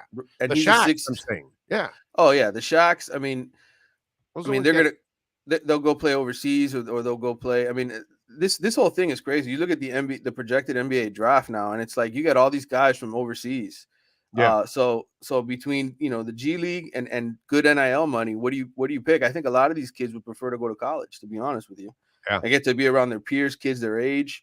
Basketball is just, it's nuts now. And there's that new academy, which I guess the top player in the 2024 class, he decided to go there. This basketball academy that was created by I forget the name of it now. It's escaping me, but I know what you're talking about. Yeah, it's just created within the last year or two. And they're paying guys to come there and train there and play together. And so the way guys are going to the NBA now and getting there or getting to the best leagues, and the way that they're cashing in on money and making something of themselves, this is perfect for a guy like Nigel Pack or a guy like Omier, who's potentially going to commit to UM later today, getting these NIL deals, because this may be the only time in their lives they get that kind of money. Right. No, for sure. There's no doubt. I mean, they can go play overseas in China somewhere, and if they want to do that. I looked at his numbers, and they're nice numbers, but they're not like, oh my God, this guy's an incredible baller or anything like that. I don't even know if he's better than Isaiah Wong. No, and Isaiah Wong, by the way, signed an NIL deal with Ruiz as well. I know he announced yesterday he's entering the draft, but 90% chance he's coming back. Right, exactly. I like watching that kid play, dude. I like watching that kid play. You put him, Pack, and Omier together. He's not even a second rounder, is what you're telling me? I looked at all these projected drafts. He's nowhere in there. Isaiah Wong. Wow. That's what I'm saying. Like, I think college basketball could potentially get better in the years ahead in terms of talent, because if the NIL is going to be involved like this, where kids can make a couple $100,000, it's the same thing as going to the G League. Yes. Yeah. And you can dominate. It's better. And actually. And nobody sees the G League, right? I mean, you're college basketball, you're on TV at least. You're on TV, and dude, at least you have the college basketball lifestyle. You're not hanging around with other men, and you can't even go into clubs or whatever. It's kind of a lonely type of life, and you can get in a lot of like trouble because women will take advantage of you. Whereas you're in college, you're hanging out with other college chicks, and it's the lifestyle you belong in. It's the people you belong around. So it's a better environment for the young person to try to develop. I mean, dude, what we grew up with, there's nothing wrong with what we grew up with. It's just changed completely, but there was nothing wrong with the kid going to UNC for 3 to 4 years and playing under Dean Smith, and he would turn into a hell of a player or a hell of a person, one of the two, and move on. You know what I mean? So it's just weird how it's all developed, and like you were talking about how you see all these kids come from the draft and they're overseas. That's been the part that's kind of taken the fun out of the draft. Whereas I knew all the players in the draft, even in the second freaking round, I knew all the players because I've been watching them for 3 to 4 years on all their teams. You know what I mean? So if you tell me that the Heat drafted George Ackles in the second round, of course, dude, I watched George Ackles for 2 straight years with UNLV against Duke. You know what I mean? And these are the things that has completely changed, that as fans, we don't have that same connection to the NFL draft because of what's happened in college. Yeah. And in the international flavor, I mean, it's been coming now for several years. I mean, we saw it obviously in the Olympic competition, right? When you didn't put the dream team together, those other overseas teams were kicking the US's ass and winning games that you thought would never happen. So it's become a global game, which means that, to me, you'll see a lot more Nigel Packs. You know, you're just going to see it more often. A guy who's a 6-foot guard, can shoot three like nobody's business. I think it was 43.6% last year, average 17 points a game, but he's got to play point guard. He can't play the 2 guard in at the next level if he's going to play professionally. So for him, it makes total sense to come to a school like Miami, play in a Larinaga offense. It's going to allow him to show his talents, be an elite point guard, be a scorer as well, which you need to be both now if you're going to be in the NBA or play professionally. And so and then he can make some good money, and he's got a nice car. He's going to have a nice car when he gets here from Atlanta. So I think you're going to see a lot more of this, guys that, I just had a long conversation with Malik Rozier, the former Canes quarterback. We were on the phone for over an hour. And Malik's the only quarterback, by the way, who's won 10 games at Miami in almost 20 years. Okay. He's the only starting quarterback to win 10 games in a season at Miami. But he's in this situation now where it's like, we talked a lot about athletes and what do you do when the game ends, right? Like, what do you do? And you're a college kid and you're like, well, can't play in the pros. I'm not good enough. And so I think for a lot of these kids, hopefully the parents and people around them are talking to them saying, hey, you got to maximize those years in college. You got to maximize that experience, because once you're out of it, the world can be a mean place, man, and take advantage of the NIL. And I think that's what Ruiz is doing for these kids right now. He's helping them extend that college experience, and a guy like Nigel Pack doesn't have to go pro. He can spend those extra years developing in college. What's going on the football side? Because I would imagine after the spring game, and now that Ruiz is springing more cash out there, I'm just wondering. And we talked about this. Let's remind folks: when does the window close for these opportunities? May 1st is the last day to enter the portal if you want to play next season. The NCAA last year, it was July 1. Obviously, we were still dealing with COVID in a way that made things convoluted and complicated. And so last year, you had until July 1st to enter the portal as a college transfer. Now it's May 1. The NCAA changed it because it's crazy. I mean, they've been putting out some numbers, how many kids were in the portal, how many actually went to other schools, how many of them are still there. And do you have access to all those names? We at The Athletic have an access to the transfer portal. Yes. I personally do not, but okay. So have you looked into the names that are there? Are there any, All-American high school type of players at the positions like D-line and O-line and linebacker positions that Miami needs? Well, are there any of those kind of kids that you've seen? Any names you can throw out there also? Well, listen, in terms of the raw data, when you look at the transfer portal, when you get in there, it doesn't have any of that. It just shows the name of the kid, the fact that he's looking for a new school and an email address. It's not very complicated. So you have websites like 247 Sports and Rivals that have sort of the transfer tracker, right? That lists guys by position. Yeah. But even they don't have it all ranked in order, of who they think. The Athletic has put something out. Max Olson, who's our transfer portal guy who monitor it, he has a list up on the website now. I can tell you this, though. There are guys that I think that aren't even in the transfer portal yet that, how this works, man. Let's be honest. These conversations happen. I got you. Before I go in, let me make my deal first before I get in the portal. I got you. Yes, because that's the way it works now. I mean, and people call it tampering. The reality is it's just homework. You're doing your homework, man. Like, hey, I want to go to this school, right? Do they have space for me? Will the coach take me? And then vice versa. This coach thinks this kid is the best fit for his offense or defense or whatever position. I'm going to reach out to his people. Is this kid thinking about leaving this school? We look at the depth chart. He's not playing, or whatever the case is. So all that stuff, whether it's online and in a transfer portal or not, doesn't matter. I can tell you this. I know for a fact Miami's looking for a wide receiver. I think the outside wide receiver position, they like Keyshawn Smith. They like Jacoby George. But I also think Mario's looking at this from a let's win a national championship perspective. And both of those guys, while they're good, young and up and coming players, if he can get a stud to put it in that number one slot, why not do it? And so I think they're actively looking for a wide receiver. And I also think that defensive line is the other spot. D tackle is another spot where they could potentially add someone. So that's what I know. As far as what's the latest with UM football. And then obviously Susan Miller-Degnan from the Miami Herald yesterday reported on the accident involving the freshman linebacker Wesley Basainth.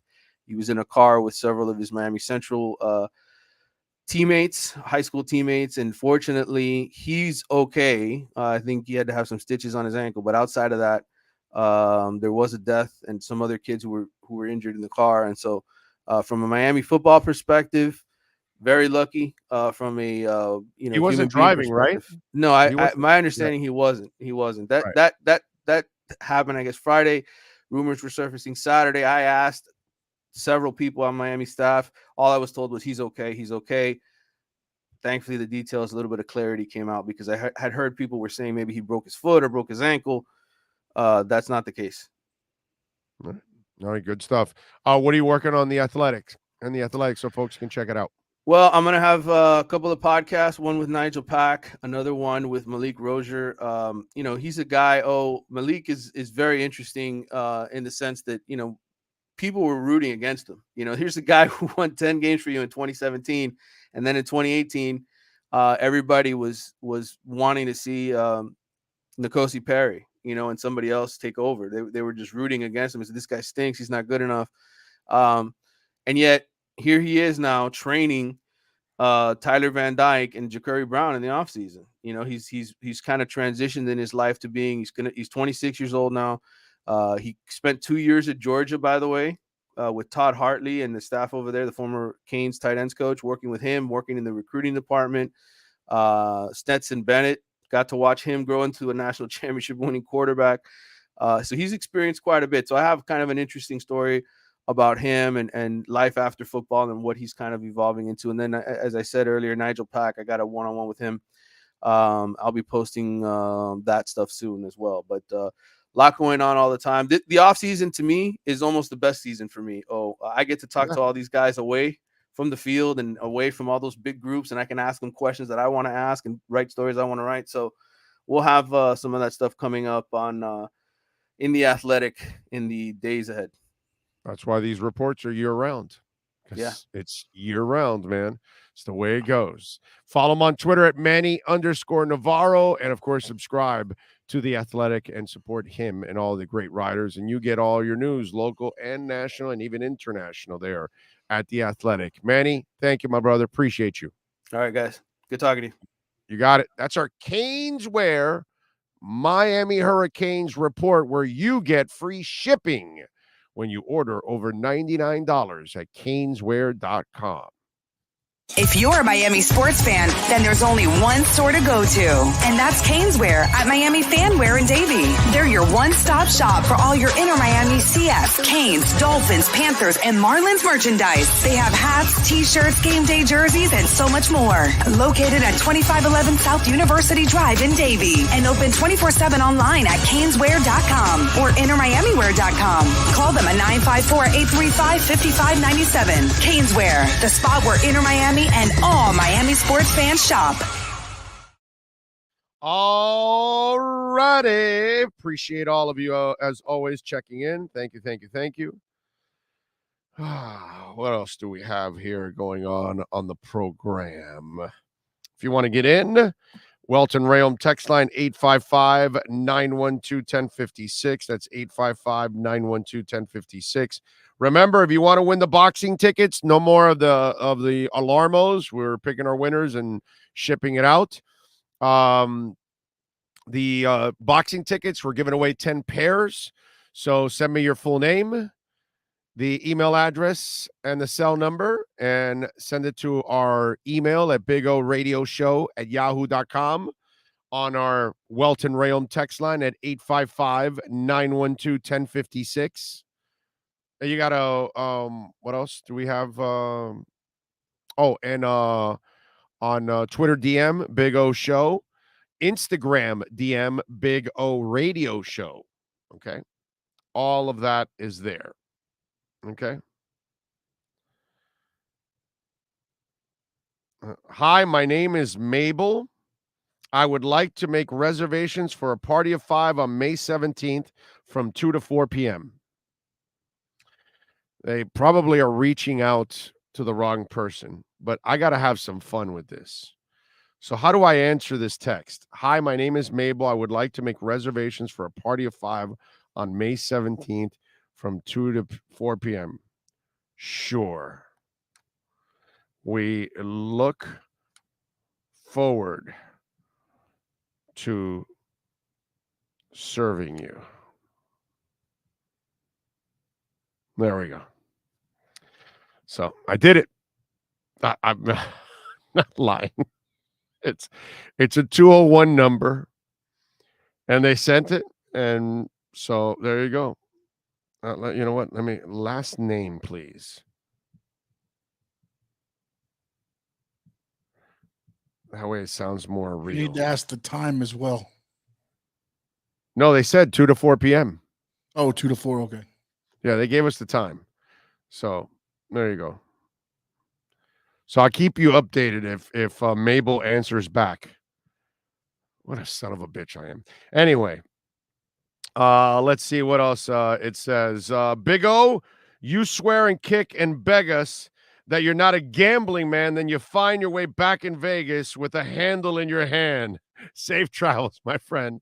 Appreciate it. Thank you. That's a good one. That's a good one. That's a good one. I love it. Weaving in a classic. The next time you talk about having a veteran punter, please bring up the fact that he will be holding the ball during field goal attempts. You never seem to mention that yet. That is a very important part of special teams process. You are correct. Now, here's where you're also wrong. Are you sure he's going to hold all the time? Are you sure it's not going to be the backup quarterback? Are you sure it's not going to be Teddy Bridgewater holding so that way you can run a fake? Never assume. You know what happens when you assume, young man? Never assume. That's all I'm saying. Okay? Eddie Lepp says 201 is a New Jersey area code. If they are a Jets fan, no mercy. Well, I'll tell you. Let's see. All right, let me see. Hold on. What do we got here? No. Okay.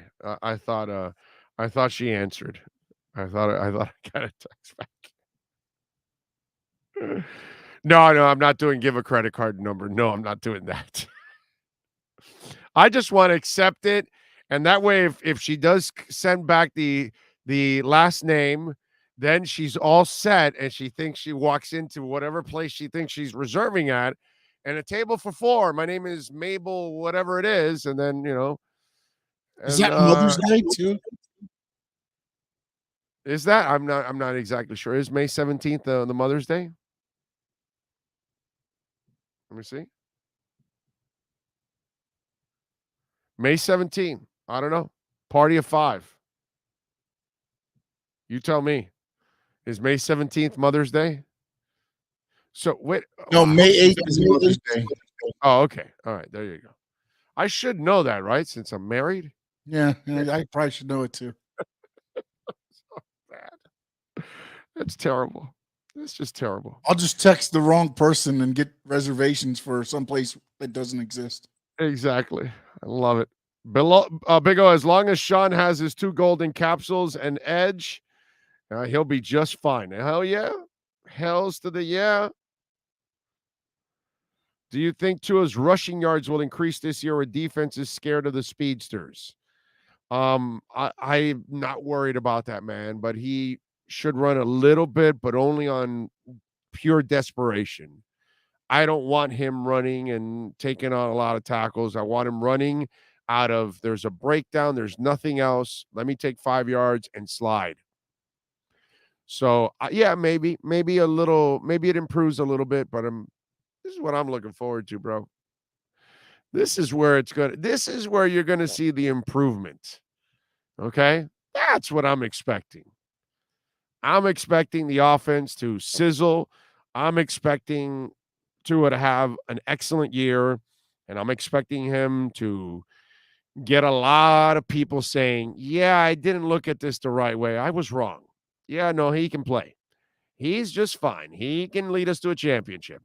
He's not the problem, which is what I've been trying to say for 2 years, that he's not the problem on this team. He can play, but fix the crap that's around him, please. Mabel sounds like an old lady, bro. Yeah, you know what, Devin? I guess it all depends on the culture. I'm just saying. I have a memory bank that says I know some hot Mabels. I'm just saying. It's in my past. I've run into, and I say culturally, Devin, because Hispanics, that name is part of the Hispanic culture, and I kind of remember a couple of hot Mabels. Yeah. So I don't know, man. I disagree with you. Maybe in the American culture that we're thinking of an old lady like Agnes or Mabel, but in the Hispanic culture, I got to tell you, I have a memory of a couple of really hot Mabels, bro. Just going to leave it at that. Okay. I want Tua returning kicks this year. Why hasn't Miami signed the center from Cleveland yet? Darren, ask yourself, why hasn't anyone signed the center from Cleveland yet? Don't blame Miami. Ask yourself, if he's that good, why are 32 teams saying, I'll pass? Is he asking for too much money? Is he still injured? Is it an injury that they're concerned about in the long term, that he can't stay healthy? I don't know. But there's a hurdle. There's a hurdle. Okay? Let's go 31, right? Because Cleveland let him go. So 31 teams that have not had J.C. Tretter on their roster have said, we're good. So maybe, Eddie, I'm sorry, Darren, have you noticed that Chris Greer plays, a tough hand? He doesn't really hand out a ton of cash all the time. Couple players, Tyreek and Byron and obviously X, but that's your own player. But for guys away from it, it's not the same, man. He doesn't just give it away like that. He doesn't go red hot chili peppers on you and just says, give it away, give it away, give it away now. He negotiates. And maybe he thinks he can get J.C. Tretter cheaper. Or maybe he's only willing to go to a certain for J.C. Tretter, and J.C. Tretter has not come down to that number. But obviously, no one is willing to sign J.C. Tretter, not just the Dolphins. If I was hearing there were a couple teams negotiating for the last couple of weeks with him and the Dolphins weren't in the mix, then that's a different story. But I would not pick on the Dolphins right now. I would ask the bigger question. Let's see. Marvelous Mrs. Mabel. There you go. I heard that he wants a fully guaranteed contract. He's making some sort of stand on that hill that is making it difficult for teams to pull the trigger. Well, I don't know. I don't know what it is, Carlos. I have no idea, but all I know is no one has stepped forward. So that tells me something. It should tell you something because he's a pretty good player and yet he's still available. That's weird. Or maybe he's asking for too much. The teams aren't willing to do it until the draft. And then when they find out that they can't get what they want in the draft, then they will settle for JC and settle for his demands. And maybe JC and his agent are saying, we'll wait. Somebody will get injured or a team won't get their center in the draft, and we will be waiting to then stomp. I don't know what the plan is, my brother, but something is going on.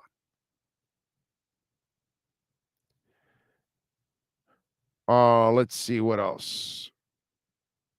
JC has a history of knee injuries, and that might be a consideration, right? You never know. You just never know. That's all I can say. Haven't gotten a text back from Mabel, by the way. I'm a little disappointed. I'm wondering if she noticed she texted the wrong person and then reached out to the right people. Damn it. That's kind of depressing. Big O, I like Miami versus Golden State in the NBA Finals. What say you, sir? Yeah, with Phoenix suffering the Booker injury, no doubt. I'm with you there, my brother. CP3 can't carry a team anymore, and eventually, if Booker has to miss an extended amount of time, hell, I wouldn't even be surprised if CP3 breaks down from trying to do too much here in the next couple of games and wear out, because that's what he does normally. You know what I mean? I will say this, bro. That guy has terrible luck. Wow. Something always happens with his teams. If it's not something happening to him, it's to somebody else, because obviously he's been the reason why some of his teams have not been able to go farther, because he has not been able to hold up. You know what I'm saying? Do want to remind you that Perdomo Cigars is a proud sponsor. And folks, go to your nearest cigar shop, wherever you're at. In Nevada, in Florida, in New York, in Wisconsin, in Texas, Seattle, wherever you're at. I don't care. You name it. Fargo, North Dakota. You name it, baby. Dallas, New Orleans.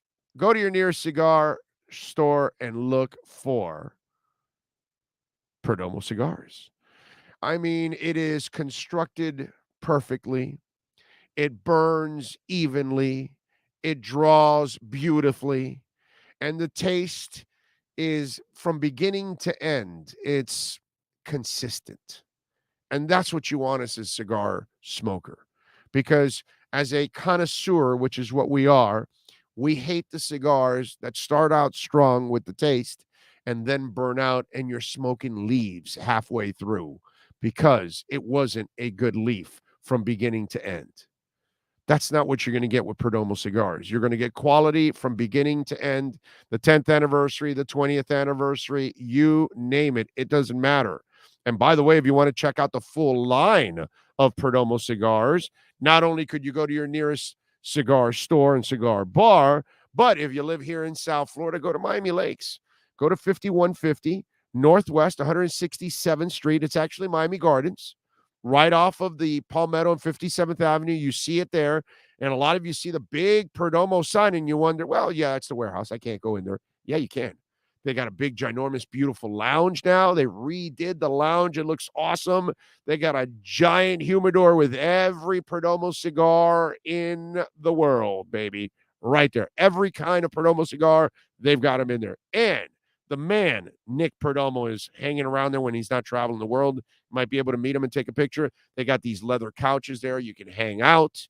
It's a beautiful thing, man. So going out there, they've got all kind of paraphernalia. You want to buy a Perdomo shirt, a Perdomo hat, you can do it there at Perdomo Cigars, 5150 Northwest 167th Street. Go to perdomocigars.com and check out the full line there. Always appreciate all of you out there. All right, let's take a quick break. Let's get ready for hour number 3 of the program right here on the Big O Radio Show. Welton Rayom has more than 62 years of litigation experience handling insurance disputes. They're committed to resolving even the toughest insurance claims quickly. Call them for a free consultation. 954-966-4646. At Welton Rayom, they don't get paid unless you win. Property damage claims to your home, business, or condo as a result of a hurricane. Welton Rayom can help. Water, mold, fire, smoke damage, Welton Rayom can help. Call 954-966-4646. Sports Grill on Bird Road, Miami Lakes, and their newest location in Doral is now hiring. If you're looking to join a great company and South Florida institution, give them a ring or drop an email. Sports Grill is hiring all kinds of positions from hostess to servers, bartenders, or join the kitchen staff to craft some great food for their amazing customers. Please send your resume to m.cruz@sportsgrillmiami.com or call 305-219-5726. That's 305-219-5726. Sports Grill. Good food, good drink, good friends.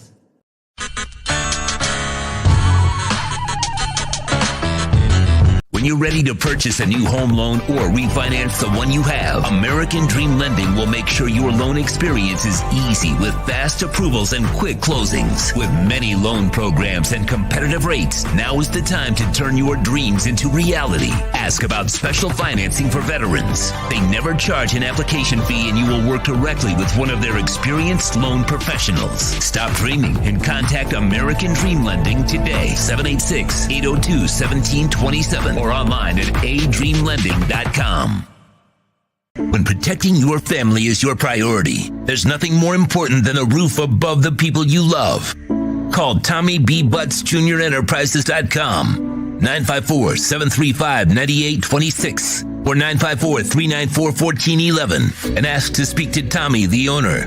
They specialize in all kinds of roofs, led by their highly crafted, skilled, and professional roof mechanics. All of their previous customers have an opportunity to enter their bi-weekly drawings to receive free an exterior impact metal door. Please call for more details. That's Tommy B. Butts Jr. Enterprises.com, 954-735-9826 or 954-394-1411. Trust Tommy to fortify and protect what's most important to you, your family. The Big O Radio Show is looking for an experienced salesperson in the radio or TV business. The candidate must have at least 5 years of sales experience in the broadcast business over the last 10 years. Please email your phone number and resume to bigoradioshow@yahoo.com. That's bigoradioshow@yahoo.com. Looking for an aggressive person who can help our platform expand into many avenues in our business. Reach out if you are the person that's able to make the difference. The viewpoint, statements, or beliefs expressed on the following program by the host, guests, or callers are not necessarily the opinions of FantasyXS.com, Media Group Inc., ownership, management, sponsors, or website. The Big O Radio Show is brought to you by Sports Grill. Good food, good drinks, good friends. Craig Zinn Acura of Pembroke Pines, the #1 volume Acura dealership in the Southeast United States. The Fort Lauderdale Police Department. The FLPD is hiring. Go to FLPDjobs.com. The Big O Radio Show originates from the OK Coin Studios. OK Coin is one of the largest fiat to crypto trading platforms in the world. Founded in 2013, OK Coin offers advanced features for crypto beginners and high-volume traders alike, enabling users in 184 countries worldwide. The Big O Radio Show is mastered by executive producer Sean Stanley from the OK Coin Studios. When it comes to South Florida sports teams, very few in the media have witnessed, lived, and covered it like the Big O. Let's start the program dedicated to your favorite South Florida teams with a passion that's unmatched. The Big O Radio Show is on. Here's the Big O. Hey, yes, sir. We are ready to rock. We are ready to roll. Oh, yeah, you see it right there. Gran Noche de Boxeo Cubano 2, baby. Yeah. Love it, man. That's going to be May 7th. May 6th on that Friday, we're going to be at Hialeah Park, and we'll be there for the weigh-in and have some fun for the weigh-in, and then obviously get ready for the 7th, which will be the boxing matches, obviously, like 10 fights or something like that easily that we had last time, so I think we're going to have around the same thing. And the boxing card, we believe, is even better than the last time. And the last time, dude, the last 4 fights were awesome. Awesome. That place was electric. That was fun.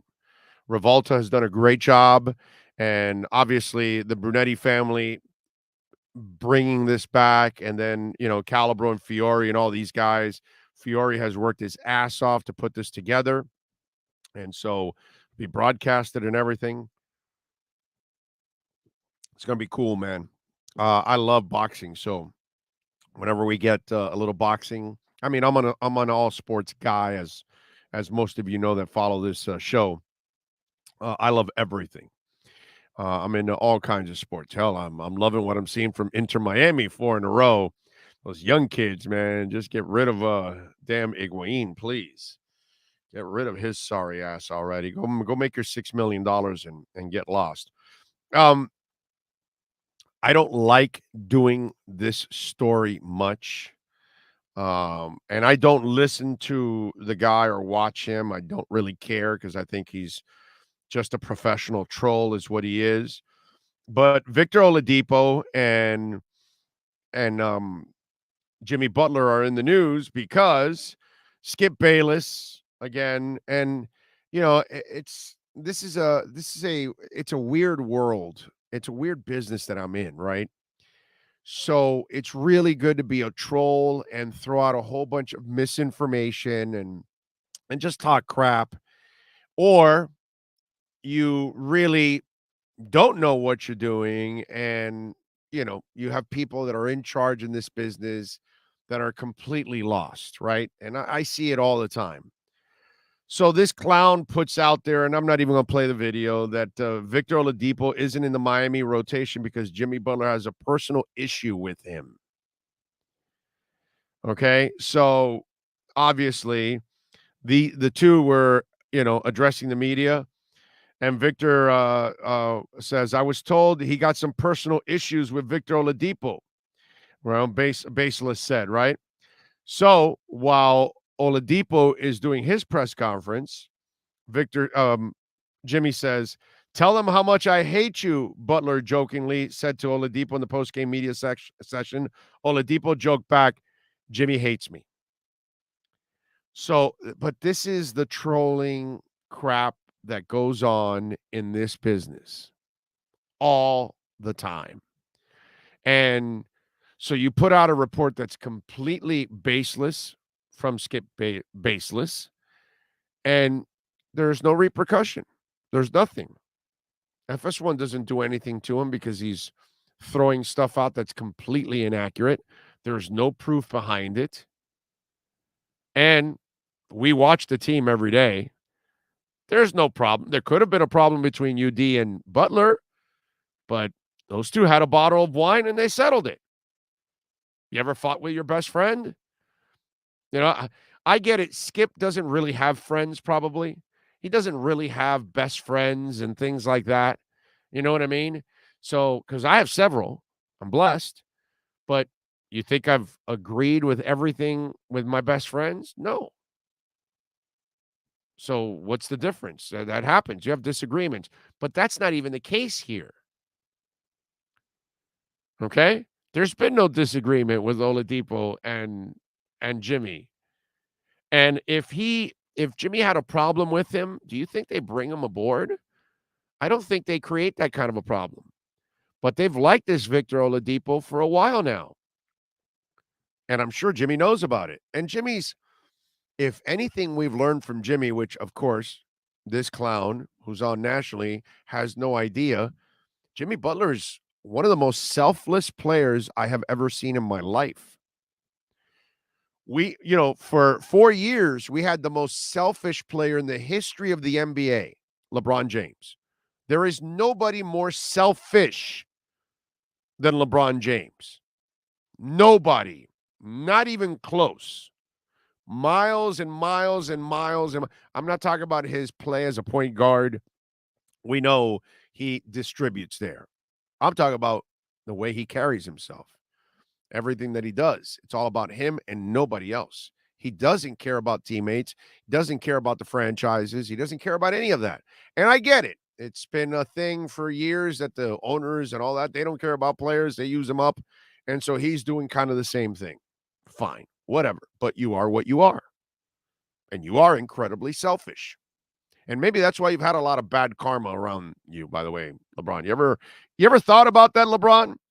Why maybe you'll never catch up. You keep chasing that Michael Jordan shadow like you're going to actually reach it or find it or something, and you keep rigging it to try to get there, where Michael didn't have to rig it. Magic didn't have to rig it. They have their 5 or 6 titles. Same team. So Jimmy Butler has proven to us that he is completely selfless. He wants everybody involved. And the only time he takes off is when he doesn't see people getting involved. But if Tyler's going off and Bam's helping and Caleb's doing well, he told Caleb, dude, you got to be me when I'm off the court. So I've been wrong about that with Jimmy. Let me tell you what, for those of you that don't remember or don't know, is that I'm not a big fan of this long-term contract, okay? But I'm also the guy that I thought Jimmy was coming here because he wanted his own team and he wanted to run it his way and be the man and prove to everybody that he's the man. But he actually made me wrong on this. He proved to everybody he's the man, but he proved to everybody that he can be the franchise's selfless man. And that's huge. That he came here to be a leader and a winner. He didn't come here to just go grab a bunch of stats like Russell Westbrook. He came here to win. So in order for him to win, he must facilitate. In order for him to win, he must defend, not just score.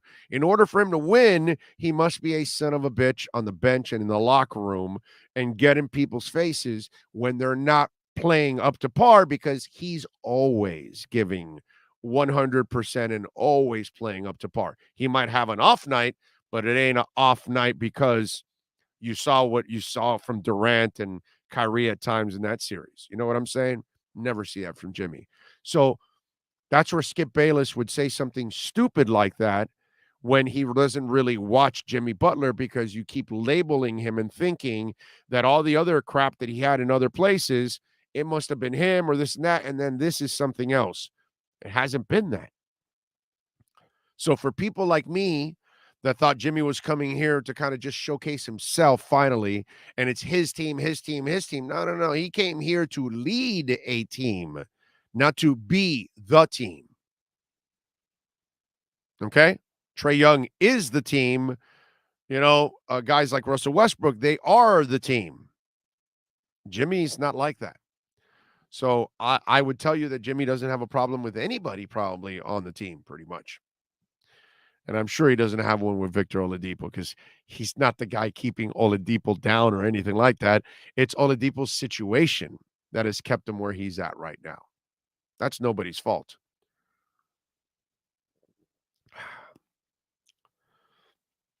Mainstream media has sucked for so long. Big O and Dudley Do Wrong And many other independents is all I watch. Keep up the great work, brother. You appreciate it. Thank you, John. Appreciate it. It was very nice of you. Big O, what's your top 5 boxers in history? Wow. Well, Muhammad, of course, I have to go with. Muhammad Ali, Sugar Ray Leonard,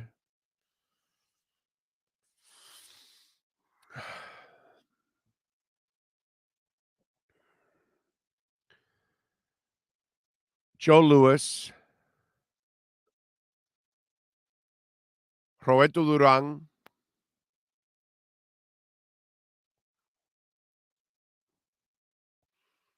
and Floyd. There. I mean, I'm leaving Hagler out. You know, there's a couple guys that I'm leaving out that you could easily Julio Cesar Chavez, I could definitely put in there. Tito Trinidad, I could definitely put in there. Oscar De La Hoya, I can put in there. There are certain guys that I can definitely put in there, and we can make arguments and go back and forth with it. You know what I mean? It's kind of a subjective type of thing, because we can go back and forth, and some guy tells you Sugar Ray Robinson. What are you going to do? Argue with him and say he's wrong? Hard. You know what I mean? It's hard. Rocky Balboa. Yeah. Yeah. I did put Joe. I put Joe Louis in there. I put the Brown Bomber in there. So, yes, I did put it. Tyson Fury, yes, he's phenomenal. I love Tyson Fury, but, I'm not there yet to put him in that spot, but he's fantastic.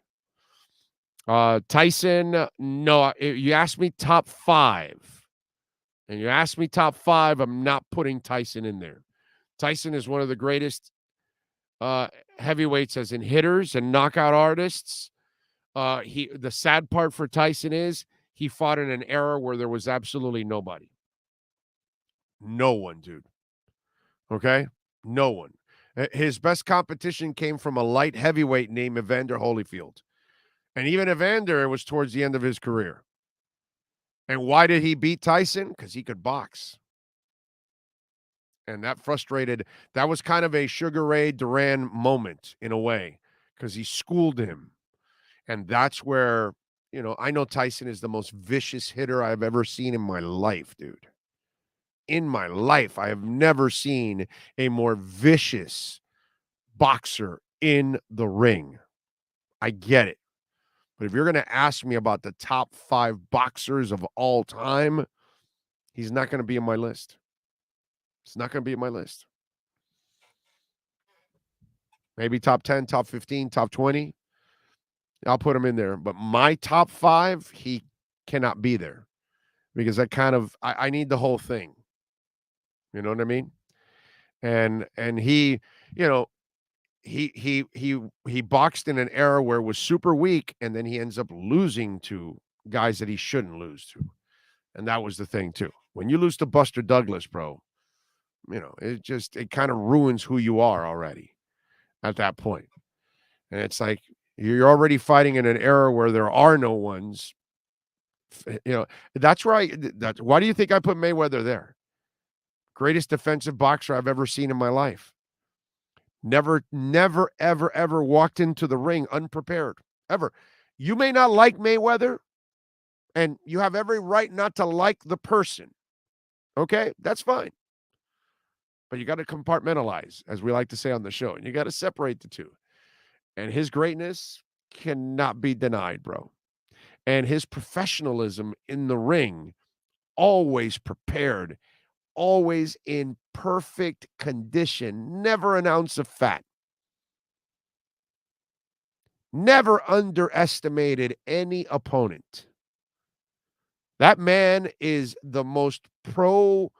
he's the most professional boxer I have ever seen in my life inside the ring.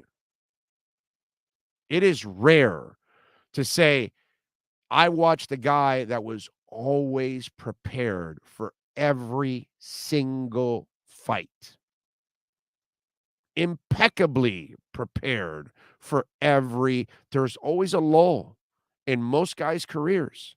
There's always a time where they screw up, where they take somebody lightly, where they didn't work out as hard. You can never, ever, ever say that about Floyd Mayweather. Ever. And that, my friends, is something that needs to be just mad props to that dude. Mad props. Because, I mean, do we all go to work with the same kind of, consistency? That guy did that for 40-something fights, whatever it was, because I know the 50th didn't mean anything.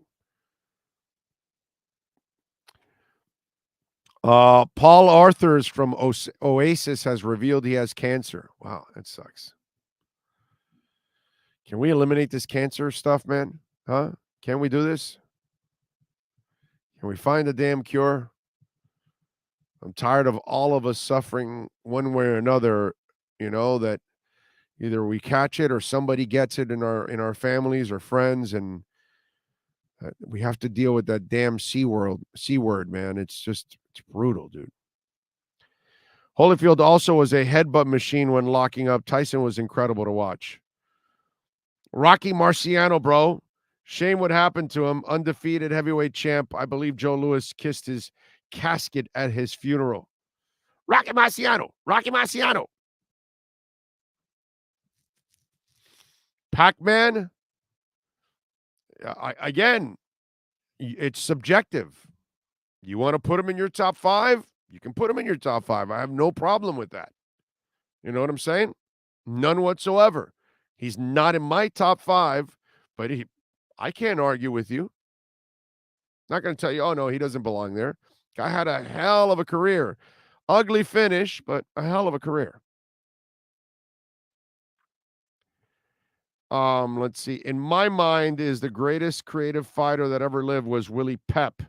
But I agree. Mayweather is the best I've ever seen. He's the best defensive fighter I've ever seen, Floyd Mayweather. I've never seen a better defensive fighter ever, ever, ever, ever, ever in my life than Floyd Mayweather. Okay? Tom Brady is the newly appointed GOAT, but didn't face the kind of abuse that QBs of yesteryear face. Would he still be held in such regard if he played back then? Yeah, he would. He's a hell of a player, dude. He's a hell of a player. He's a winner. It's too many championships, my brother, and you do it with 2 different teams. No, be a Dolphin fan and hate them all you want, and I'll use the word again, but compartmentalize, bro, and be objective. The guy's a hell of a player, man. The guy makes the throws you have to make, and he does it all the effing time. It's just, you can't teach that, man. Some guys have it or some guys don't. Joe Montana was like that too. He didn't look the part. He didn't play the part. He wasn't a 6'4", 6'5" strapper. You know what I mean? He didn't have a gun for an arm, all of that. But he had the swag, bro. And every time, and it wasn't like he was throwing these bullets 30 yards downfield and it was like a strike. It wasn't like Joe Montana never impressed you with any physical traits. None. Not his size, not his arm, not his athleticism, nothing. None of that was Marino-like, Elway-like, Warren Moon-like. I can name a ton of guys during his era that when I would watch Warren Moon and his arm, I would go, holy shit. You watch Marino, you're like, holy shit. You watch John Elway move around like an athlete and throw the ball, and you're like, holy shit. Never said that about Montana. But you always said that because he always made plays. It was a touch pass here. It was a floater downfield, whatever. Money player. Can't teach that, man. You cannot teach that. You either have it or you don't. It's just these dudes that are calm, cool, and collective in any situation. And they just don't get fazed by any of this kind of stuff. And that's Tom Brady. So like him, hate him, whatever. Give the man his props. Okay? Belichick struggles to even get into the playoffs without him. Okay? He can't win anything significant without him so far. Yet he went on to go win something significant without Belichick. It's got to tell you what you need to know right there, man. Roy Jones, another amazing fighter, bro. You know, probably hung on too long and did a lot of stuff that probably shouldn't have done. But, yeah, Sugar Shane Mosley, another great, great fighter. Carlos Monzon. Canelo. Canelo is awesome. I don't know. I'm not putting him in my top 5, but he is awesome. Awesome. What's the name of the Mexican kid that fights currently? He had a fight this year. Cannot remember for the life of me. God, Mexican fighters. It's like it's like water. There's all kinds of Mexican fighters. Trying to remember who you're thinking of now. Yeah, I mentioned Oscar. Salvador Sanchez. Wow, that's a nice classic one. My dad used to love watching Salvador Sanchez box, man. That was one guy. All right, 786.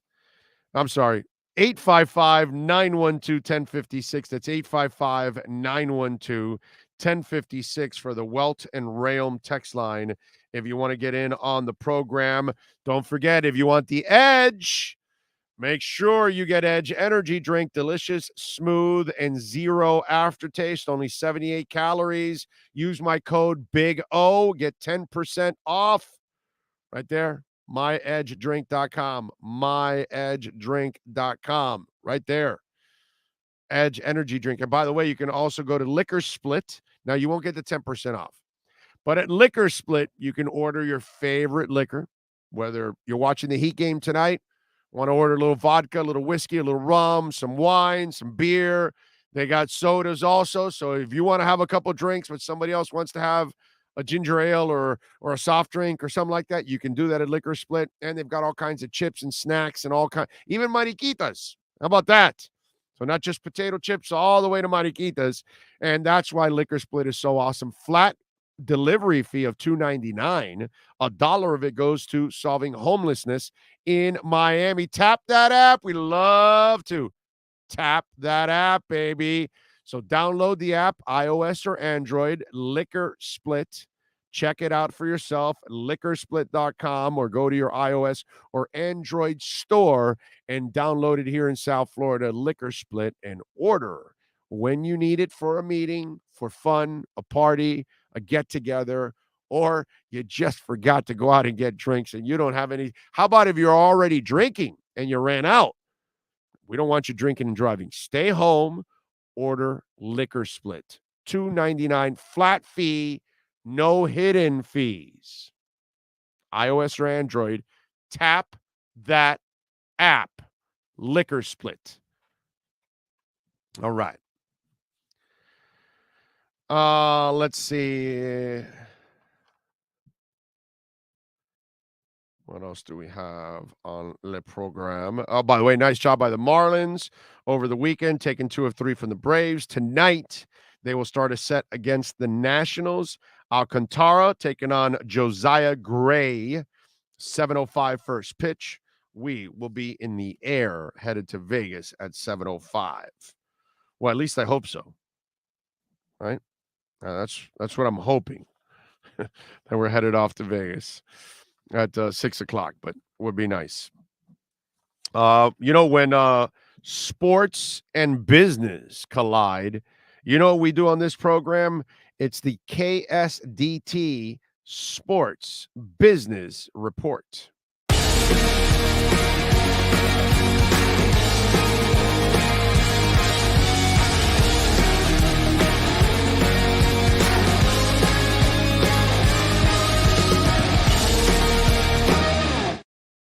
All righty. Yes, sir. Well, when sports and business collide, you know what happens? We get the KSDT CPA.com Sports Business Report. And In the Sports Business Report, we got a very interesting story. Amazon Prime is set now to air NFL games, and they want to air one on Black Friday. How cool is that? So Amazon to air a Black Friday broadcast. So they are already the partners for Thursday Night Football, right? And because they're partnering already for Thursday Night Football, they want to air in 2023 a Black Friday game on Amazon Prime. Now, I don't know if that would be a specific Friday game, and it shows you how TV controls it, right? They are willing to pay between $70 to $100 million to air that game.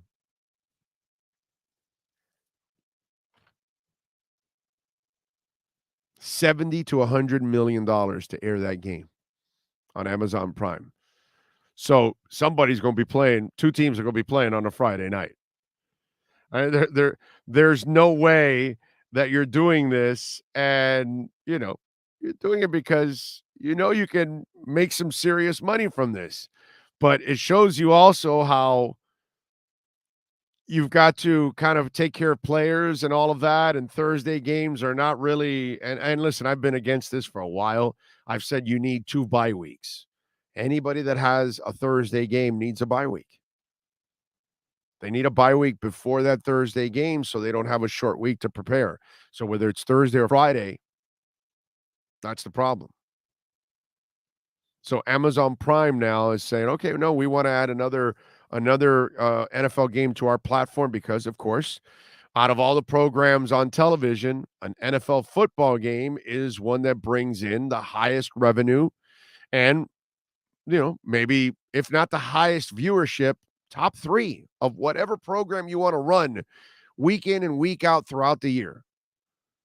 An NFL football game is going to draw more on average. And obviously, Amazon feels like this is a product that they need to continue to add to their programming now that all these platforms, because that's where we're at, right? You're on a platform right now. We're not going to the AM and FM dial that much anymore. We're not going to our TV dial anymore the same ways. We barely watch traditional television or listen to traditional radio because it's full of commercials. And that you're watching an hour commercial, but you've got to deal with 22 minutes of commercials. So you're really watching a 38-minute show in an hour. Or when you listen to local radio, you've got a half hour of commercials. So you're really doing 30 minutes of talk on a good day. It might be 25 minutes. It's what people are tired of. So you've got to find a way to make it more convenient for people. And Amazon, obviously, is more convenient than a traditional television because you can't carry it with you. And these platforms are a hell of a lot more affordable for people to sign up to. So interesting how Amazon now, you're not only going to see your Thursday games this year, but in 2023, you could be in line on a Black Friday event somewhere. And while you're in line waiting to be taken care of in the middle of a day, guess what? There's a football game on. I can check it out. I can watch it while I'm in line because we got a Black Friday football game.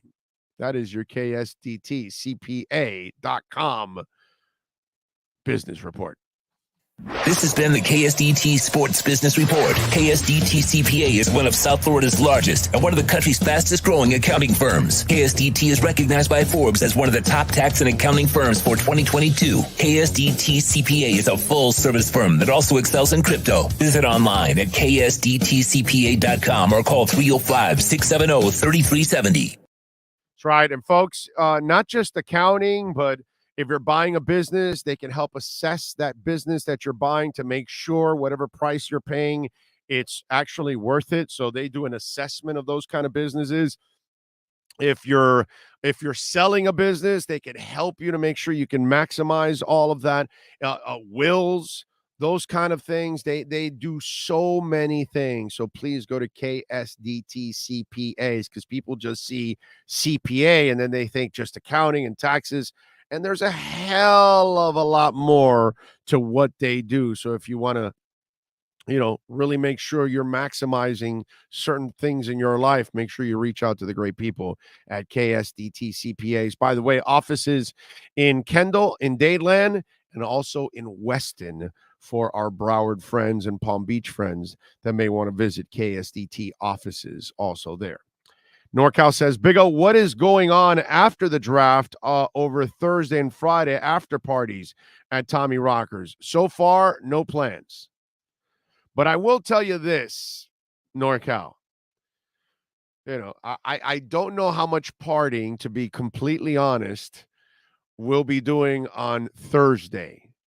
Because Thursday we do 2 shows, and then we have to wake up again Friday to do another show in the morning to then do the show in the evening. So Thursday night is going to be pretty hard for me to go out and party, maybe go out at some dinner or something, but I'm probably going to want to get some rest.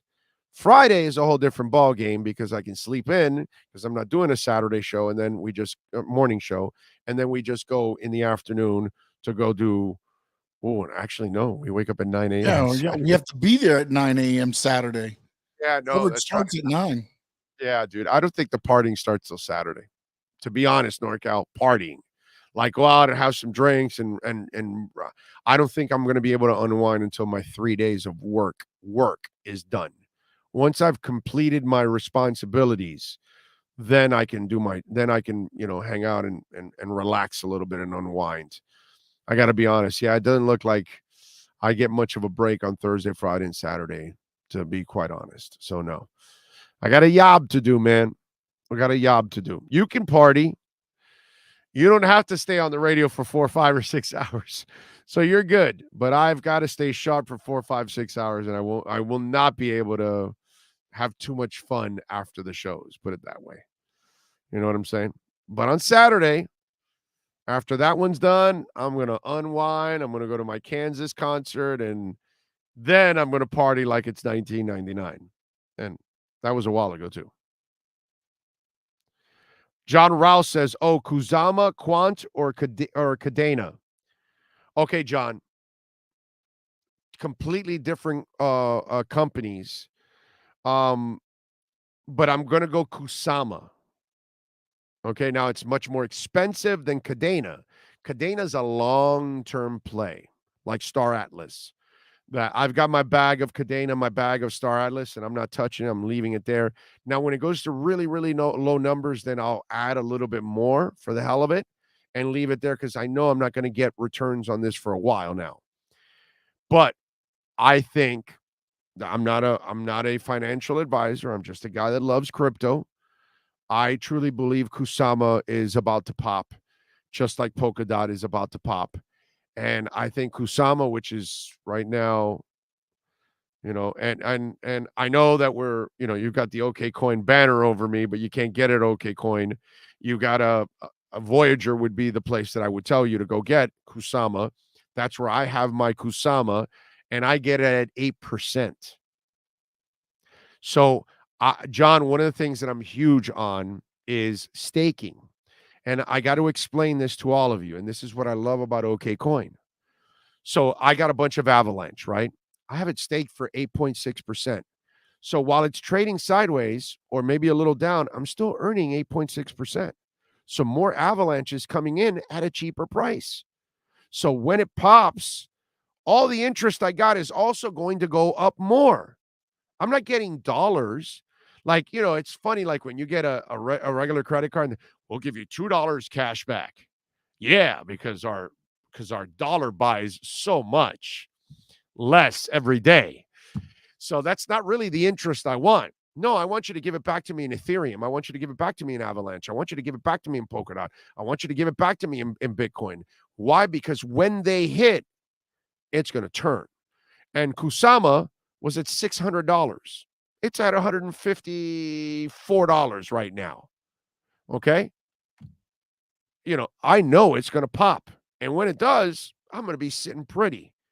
And on top of all of that, I'm making 8% on top of that. So you're going to give me more Kusama that's going to grow up in value. Where Star Atlas, I can't stake it. So I have to make an investment and leave the money sitting there and just wait for it to grow. My Cadena, I love Cadena, but I can't stake the Cadena. So I can't earn more Cadena. So it's just sitting there. So I can only make a certain commitment. But if I'm going to be able to stake my Polygon like I have on OKCoin for 8%, I'm getting Polkadot right now at 14%. Okay? And I love Polkadot. I think Gavin Wood has hit it with, his zero layer project, obviously, because it's not a layer 1, it's not a layer 2, because it's more about interoperability. What Polkadot does is it connects all the blockchains. And what you have to understand is Bitcoin, Ethereum, VeChain, Solana, Avalanche, all these are all blockchains. So consider them all highways, okay? And businesses are all built on that highway, but all these highways are not connected yet, okay? Some are connected. So Polkadot's idea, it's not idea, it's what they're doing with their parachains, is connecting all highways together. So it allows all the highways to communicate with each other, to transact with each other, to trade with each other, to do all the things that you need to do in business. So for me, Polkadot is going to be, it was already at $60, 57, I think it was, whatever. It's like at $17 right now. It's going to go past that. It's going to go over $100, I think, eventually. But patience, you got to wait. But meanwhile, while I'm waiting, I'm earning 10, 12, 14% on OKCoin. While I'm getting my Polygon, I'm earning 8, 10, 12% because it fluctuates a little bit. My Cardano, I'm getting 4.4%. You understand what I'm saying? So even when it's trading sideways, I'm making money. So I don't mind. Others get frustrated. Oh, man, it's been trading sideways for 2 months. I'm not doing anything. Well, I am. Last 2 months, I've been making interest, bro. Interest that will grow even more. So I would tell you, long story short, go Kusama. Okay? And get 8%. You have to own 3 Kusamas in order to start earning the percentage. So go look at Voyager, and they have a page where the earnings, and then go look at what it'll tell you exactly what percentage you can earn, but how much you have to have of it in order to start earning. And you don't even have to stake it right there. It earns automatically there on Voyager. They do a good job with that. But, it's, I obviously use OKCoin for a lot of stuff, but then there are other wallets that I have to use because not everyone has all the coins. You know what I'm saying? And OKCoin has Polkadot. I'm actually shocked that they don't have Kusama also with Polkadot. I'm shocked because it's kind of this. It's the test platform for it. So you would figure, you know what I mean? But I would just tell you go there and get it 8%, man. It's a hell of a rate. So there's my answer. That's my OKCoin crypto corner for you. All right. Even though it wasn't all about OKCoin, you know what I mean? But it is crypto, and I've got to be honest and tell you. And if they don't have it at OKCoin, I have to tell you, okay, here's where you could get it. You know what I mean? I hope they add it one day. Just like I want them to, please, OKCoin, add Theta. Please add Theta. I love Theta. I want to get more Theta. Let me see.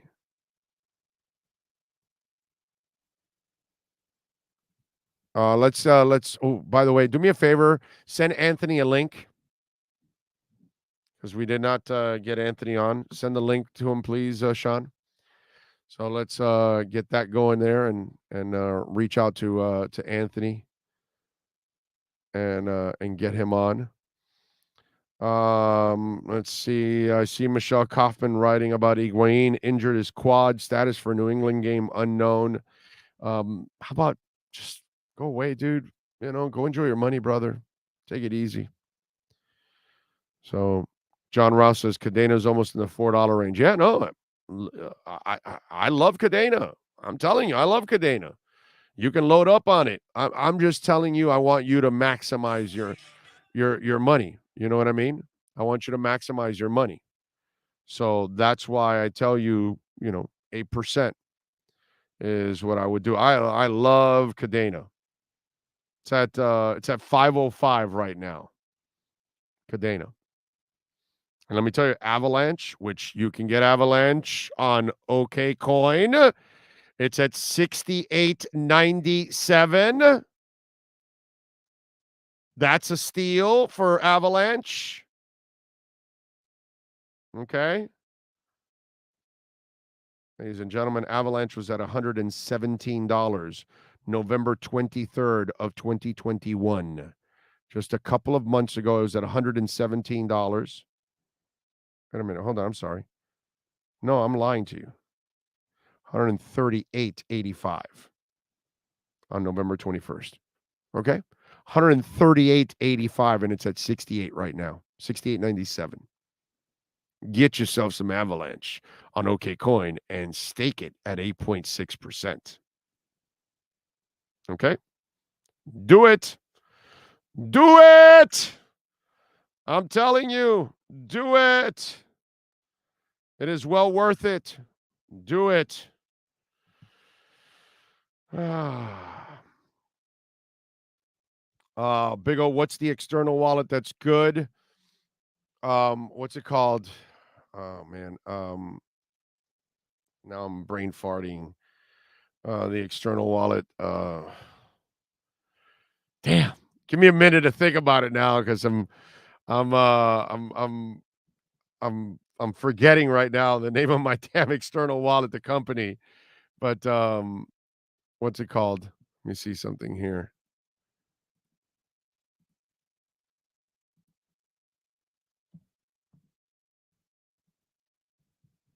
Okay, here we go. I'm actually doing something else at the same time. I got to walk and chew gum at the same time. It's kind of a challenge for me to walk and chew gum. We're going to talk a little Miami Heat basketball with Anthony Chang from the Miami Herald and our liquor split Miami Heat report. And he is kind enough to join us, so we'll get Anthony in a second here, and get him on to talk a little basketball. And get some. Check his email. I sent it to him about 3 minutes ago. Okay. Oh, music question. Do we really ever need a tribute band? I say no, never. Not even the fairgrounds of Pensacola. We do, because when they're dead, you need something to keep the music alive. I don't mind tribute bands when you don't have, we don't have Freddie Mercury around, so let's have a couple Queen tribute bands. I don't have a problem with that. You know what I mean? I don't have a problem with tribute bands. I don't know. Hey man, people got to make a living too, and it's a way of keeping the music alive. I mean, Journey basically with Arnell is kind of a souped up tribute band, because they got Sean and the keyboardist, what's his name, and by the way, Ledger, yes, the Ledger wallet, that's the one. Thank you, appreciate you, Tiger Shark Tony. So I don't know, I don't have a problem with that, actually. All right, let's talk a little basketball with our liquor split Miami Heat report. Let's tap into the latest with the Miami Heat and our liquor split app Miami Heat reports with insider Anthony Chang. Liquor Split is Miami's own online liquor store. Download, then tap the app and get your favorite liquor delivered to you for just $2.99. No risk, no drinking and driving. Tap that app with Liquor Split. Here's Anthony Chang. Kane, thank you. I saw Kamala tested positive for COVID. I mean, we're all headed for it, bro. Just get your vaccine and you'll be fine. All right, let's talk a little basketball. I'm waiting for him to reconnect. Oh wow! What do we have? Some Clay Ferraro type connections here with with Anthony Chang? Is that what's going on? You got that weak-ass Clay Ferraro connection there, Chang? Is that what's going on? Is that the deal? Huh? You got the Clay Ferraro connection? I don't think he can hear me. You hear me? Oh, no. We can't hear you. No, we can't hear you, Anthony. We can't hear you. We muted you. Is that better? You hear me now? There we go. There. Sorry about that. Sorry about that. It's all good. You got that Clay Ferraro internet connection? Is that what's going on?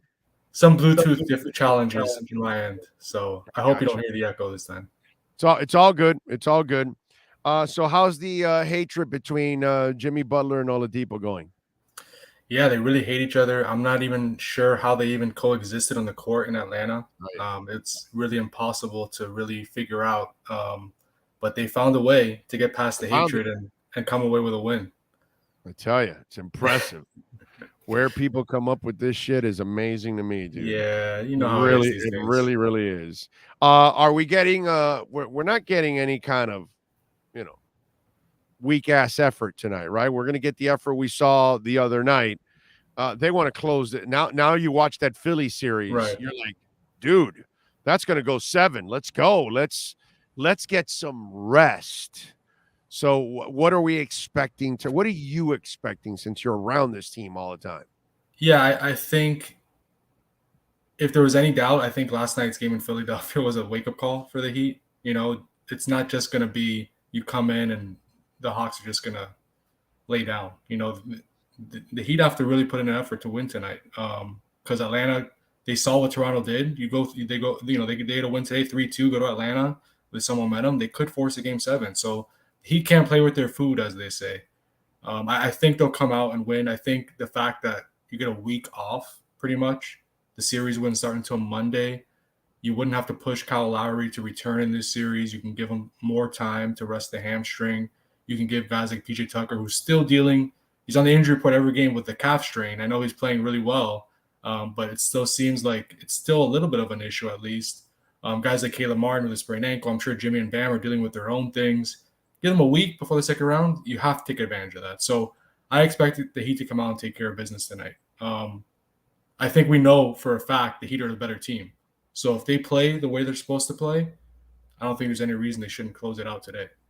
No, I'm with you. I mean, I don't think Butler will allow them to have any kind of down attitude or take this lightly or anything along those lines. I think, hell, man, you got this is a beautiful opportunity. You're home too, man. That way you don't have to even travel to Atlanta. Just end this thing right here, right now, overall. And listen, if you can actually make this an easier game, maybe we see more of Oladipo like we did the other night. What the hell? It might it might piss off Jimmy a little more. I think Victor's going to play today. I mean, with Kyle out, he should play at least 15 minutes or so. I mean, he played like 20 minutes in game 4. I would think the same rotation tonight. So yeah, Victor and Jimmy are going to have to deal with each other again on the court and try to make it work and see past all of the hatred. So funny. Gabe Vincent, brother. I mean, I was kind of pissed that when he got injured, Lowry, I thought they should have stuck with Gabe and running the show because I outside of him, I think he's the next best guy to kind of get them in offense. Yeah. Obviously, Jimmy does his thing and all that, but I just really like what Gabe has done, man. And so talk a little bit about how much he has meant to this team in this series, because we're watching these young guys not only break through, but also produce in the postseason, which is pretty impressive, dude. Yeah, I mean, it's huge because the main thing that Kyle does for Jimmy and Bam is he lets them play off the ball and attack. And now Gabe is not Kyle, but Gabe can act as that initiator to allow Jimmy and Bam to still play those same type of roles even when Kyle's not in the game. So I think offensively, that's how he's helped. His shooting has been uneven. He shot the ball well in some games, and on game 3, he kind of struggled. But I think just the fact his development as a point guard has really helped with Kyle out. And then defensively has been the biggest impact he's made. He's guarded Trae Young very well. No one has guarded Trae Young more than him in the series. Pressured him full court. Really bothered him. Yeah. It's just really amazing how he's developed because he got to the Heat as a gunslinger, as Eric Spoelstra would say. He's taking like 20 shots a game in the G League, wasn't a great defender, and they've developed him into a point guard and a really, really solid defender. So that development is paying off right now with Kyle out. Yeah, dude, that is just, it's freaking awesome. Yeah. Because he came in as a shooter, and then you're like, well, he's not really that much of a point guard, but then all of a sudden he starts developing, and then now you see him on defense, and he's just fearless too, man. That's the other thing you got to like about him, that he just does not fear any moment whatsoever. And you can tell that whenever he has to shoot a shot late in a game, he's shooting it and stroking it with confidence. Whether it goes in or not, it doesn't matter. It's not like, dude, we've seen timid, and, its name is Ben Simmons. So we know exactly what it's like to be afraid to take that step. This kid, fearless. Yeah, definitely. And Max Strus too. I mean, so many of these young guys that they've developed, just fearless. The playoff stage hasn't impacted them whatsoever. And that's been really impressive. I think Max and Gabe have been two of the biggest positives, along with Jimmy, obviously, and PJ Tucker. But Max and Gabe, that you've been able to count on them to play very important, big minutes for you in this first round. Very good sign moving forward. Because you thought they were going to be able to deliver, but you just didn't know because they didn't have that playoff experience. And I think that he'd have a lot more confidence right now that they could count on him, as the playoffs go on after what they've done in this, first round. I'm with you there. Your thoughts on Bam?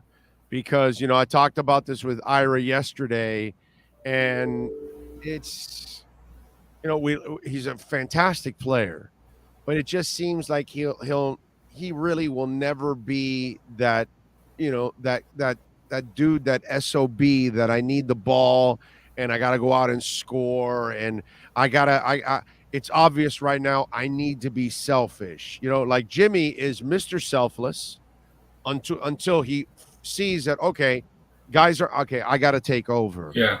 And there's never that point with Bam. And we've been talking about this for years. I think it gets to a point now where that's not ever going to happen, right? That's not ever going to develop out of him. That's not what's in his DNA. Yeah, I mean, he's the first one to say, I was never a natural scorer. That wasn't my game. He's gotten better offensively, obviously, as his NBA career has gone on, but he's still not the guy you just throw it to and isolate and let him, run the offense through him with, him being your go-to option. He's just not that guy right now. I'm not saying he can't develop into that because he's grown a lot in his first 4 or 5 seasons in the NBA. I think eventually he'll develop a 3-point shot, which would take his offensive game to another level. Obviously if he could be a 3-point threat, he hasn't, shown that yet. But I just think this is who Bam is at this point, for better or worse. He can score when you need him to. He's not a go-to guy. He's not, like I said, he's not a primary offensive option. He's a secondary option. He's good on, dive cuts and maybe a few post-ups or a few isolations against a mismatch. But notice we just talked about one player that's developed 2 aspects of his game to make himself really valuable in a very short amount of time. And now we're talking about another player, and this is, 5 years in, and he still hasn't he's developed, but it's more along the lines of just a solid offensive play. You know what I mean? It's not anything that he's really taken that next step that, oh, dude, he's become a really good shooter, or he's become a really good 3-point shooter, or he's become a really good post player. None of those things have really developed with him. He hasn't even become an aggressive offensive player. You know what I mean? Yeah, you see it in stretches, but not consistently. Yeah. Right. Yeah. I'll say this, and I'm not saying he's this player, although it's not an insult because this player is very good. But Draymond Green, right? Yes. Great defender. Yes. Maybe the best defender in the NBA. Great passer. Very smart. Very important to the Warriors. Is he the guy you're going to for a bucket? No. But wait a minute. We already looked at him with offensive, deficiencies. Let's just call it that way. We know he's not a fluent offensive player. There is fluidity to Bam's game for a big man. His stroke looks like it's something that can develop. You know what I'm saying? So we keep wondering, but I'm almost at the point now. We're 5 years in, dude. If you haven't done it yet, I just don't expect you to do that as you go even later into your career. That's the one thing. It's almost like I think this is who he is, and he can kind of, maybe improve slightly, but I don't think he'll ever be, like I told Ira, he'll never be that offensive son of a bitch. I don't think he'll ever be that. He'll never even be Zoe. He'll never even be Zoe. That Zoe was like when Zoe wanted the ball. Right. Yeah, you had to give Zoe the ball, dude. You know what I'm saying? It was just like he's calling for it. Give it to me. I'm gonna, that I don't even ever see that from him. And I'll say this: Bam has improved as a mid-range shooter. His mid-range shot has improved. He's a 41% mid-range, around there, low 40% mid-range shooter. That's pretty good. I think again, the next step is for him to be a three-point. If he can develop a consistent three-point shot eventually, which I think he will. Usually, if you're a good free throw shooter as a big man, like you said, there's room for you to improve as an outside shooter. Yeah, he's a good free throw shooter. If he can develop a three-point shot, he can average 20 points a game. And I think if Bam is averaging 20 points a game with the defense he gives you, I mean, very good player. So I'm not saying he's never going to average 28, 30 points a game. I don't think that's going to happen for him ever. But he's averaging close to 20 points a game now. If he gets a couple three-pointers a game, low 20s, I think is possible for him. Don't forget to tap that app, and maybe tonight while you're watching that Heat game, tap that app, iOS or Android, download, of course, the Liquor Split app, flat fee, no hidden fees, $2.99. Get anything and everything delivered to your home, your business, for your party, your get-together, or a playoff game, man, that you're watching with the Miami Heat. Download iOS or Android Liquor Split. Tap that app. All right, so what are you working on in the Herald so folks can get ready for tonight's game? Yeah, so I have something up this morning on actually the PJ Tucker at center lineups that have worked so well. Those small ball lineups were huge in Game 4. He turned to them, I think, for about 12 minutes, and they outscored the Hawks by 17 points in those minutes. So I just thought that was an interesting facet of Game 4. It's a look that they experimented with when Bam was out with a thumb injury. And that's why those stretches were so important for this team, because they were able to look at some things that probably they wouldn't have otherwise, other than those injuries and COVID absences. If those didn't happen, they were able to look at different lineups, and it paid off with this lineup, because they've turned to it quite a bit in this matchup, and it's really produced positive results. So have something up on that this morning, and then moving forward, I don't even know. We might have a Game 6. We might not. I might be flying to Atlanta tomorrow. I might not. No, you're not. We'll see what happens tonight. We'll see. You're not flying back, bro. It's I don't over. think so. I know so. I know so. No. And by the way, if you're stuck to go to Atlanta, you better go get Lou Williams chicken wings and send us a picture. I didn't take you up on that the first time I went, so maybe this time I will. The next time I go to Atlanta, I swear to you, I'm going to go to the strip club just to go eat the chicken wings. I'm going to go try them. What the hell? Got to do that, bro. What the hell? It's not like we're really going for the strip club. We just go for the damn lunch. I've heard they're good. So yeah. Some of these strip clubs actually have like real good food, dude. So got to try it. But no, you're not going to try it because they're not winning today. Heat are going to win. I mean, if everything goes as we think it will, it should finish tonight. I mean, again, Trae Young's going to have bags bigger than mine, bro. He hasn't slept for the last 2 days. The way they've driven his ass, he's like a 77-year-old PJ Tucker is covering me. What's wrong with me? You know what I mean? I think he's losing more hair. I think he might be bald by the time tonight rolls around. I'm just saying, there might be like 3 strands hanging out the side of his head there because he's like losing sleep and losing hair. I've seen that possession on Instagram and on Twitter where PJ Tucker's guarding him and then he gets switched and he calls for the screen. Bam switches onto him. He calls for the screen. Jimmy switches onto him, and it's just like, man, this poor guy. There's just nothing for him at all. Yeah. And you're playing a defensive team. That's the thing. It's not. There's not a lot of teams that have that disposition. The Heat happen to be one of those. So it is what it is. Follow him on Twitter at Anthony_Chang and catch his work, of course, at the Miami Herald. And twice a week here, baby, he's tapping that app with our Liquor Split Miami Heat report. Thank you, my brother. Thanks, Big O. Talk to you soon. You got it. Thank you, sir. Tap that app. Download it. Liquor Split. You're now tapped into the latest with the Miami Heat. This has been the Miami Heat Liquor Split Report with insider Anthony Chang. Download the Liquor Split app and enjoy your favorite drinks at wholesale prices. Delivered right to your door in minutes with a flat fee of $2.99. VIP lifestyle without the VIP prices. Tap that app with Liquor Split. It's funny. Nick says, give him your hair recipe. Oh, that is kind of screwed up, right? I'm twice his age and I have better hair than he does. That is kind of screwed up. I'm blessed. I'm lucky. And my recipe, I guess it's the old man. I guess it's, or the old lady. I don't know what genes it came from, to be quite honest. So I know my dad still had dark hair in, he didn't go deep into his 50s. Sadly, my dad passed away at 51, but he still had dark hair at 51. So maybe that's where I got it. Not sure. But man, that kid, that's some bad hair. Really bad hair. All right. Last night we hit it. We were on a little funk there with our Liquor Split matchup of the night. I think we had lost like 3 in a row or something like that. But last night we were able to come through with our Luka pick. Was it Luka? No, it was the Nets. Right. It was the Nets +1.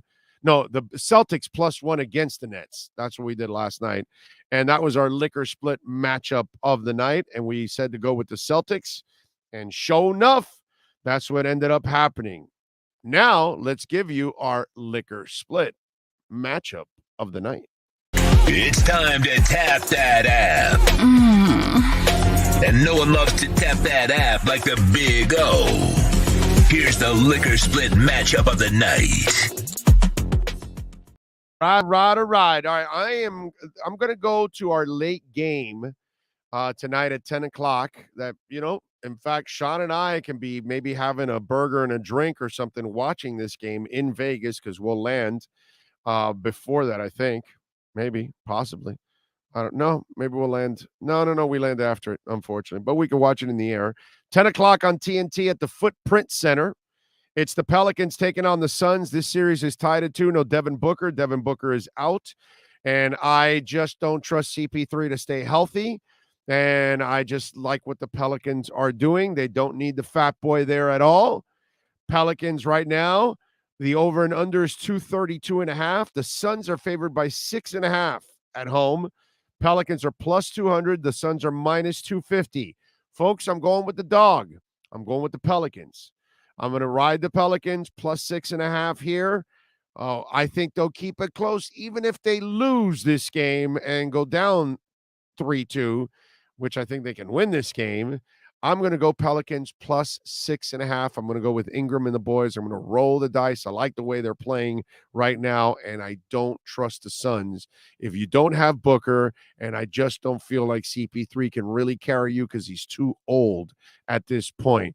So, Suns, sorry, Lisa, I know you're watching. I saw you say Bitcoin tumbling to 38K, 38.6. Buy it, man. Buy it. If you haven't bought Bitcoin, you need to buy it.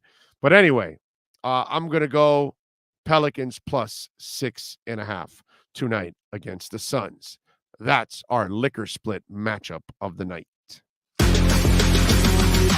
The matchup of the night is brought to you by Liquor Split, Miami's own online liquor store. Liquor Split. Download and tap that app and get your favorite liquor delivered to you for just $2.99. No risk, no drinking and driving. Tap that app with Liquor Split. All right. Dougie first says, I don't even know why somebody comes to complain. Somebody complaining? I don't know. Let's see. By the way, Tommy B. Butts Jr. Enterprises.com. The challenge is on. Don't wait till the rainy season because that's when everybody ends up calling their roofers. If you still have a tarp, if your roof is shaky, we got hurricane season coming up. We got the rainy season coming up. Whether it's your home or business, if you call Tommy B. Butts Jr. Enterprises.com to redo your roof, fix your roof, We will do a show at your business, at your home. That's right. Free show. But you got to call Tommy B. Butts Jr. Enterprises.com and fix that roof. Keep your business, keep your home, keep your family, keep your pets, keep everybody safe. That roof is so important. Also, they're a Y Green contractor. So if you're looking to go green and you want to get off the grid, then you call Tommy B. Butts Jr. Enterprises and go green. And if you do that for your home or business, we will do a free show at your home or business. Be perfect for your business because it becomes, a commercial for a couple of hours for your business. Free commercial. All right, we got to wrap it up. We got to get the hell out of here and finish packing and head to Vegas. We thank, of course, Anthony Chang from the Miami Herald, Manny Navarro from The Athletic, and George Richards from Florida Hockey Now. Appreciate all of them. If you missed any of those interviews, you can rewind on YouTube. You can go back to our podcast. Don't forget to please smash the like button as much as you can every single day that you watch it or any segment. It is very important that you smash the like button. In fact, just go back to all the past videos, go up and hit the like button, just for the hell of it. Just have some fun. Just go crazy hitting the like button all over our YouTube channel. We love that. Podcasting, all over the podcasting. Just start hitting that like button, man. Get that algorithm going. Help us grow so we can bring more material, more insiders, and more programming. That's what we want to work on. We love you all. We'll see you tomorrow from Las Vegas, baby. Viva Las Vegas. Sean, the man that masters it all, we thank him. And we'll see you tomorrow. Same time, different place, same bat channel. Have a good one. Sports Grill on Bird Road, Miami Lakes, and their newest location in Doral is now hiring. If you're looking to join a great company and South Florida institution, give them a ring or drop an email. Sports Grill is hiring all kinds of positions from hostess to servers, bartenders, or join the kitchen staff to craft some great food for their amazing customers. Please send your resume to m.cruz@sportsgrillmiami.com or call 305-219-5726. That's 305-219-5726. Sports Grill. Good food, good drink, good friends.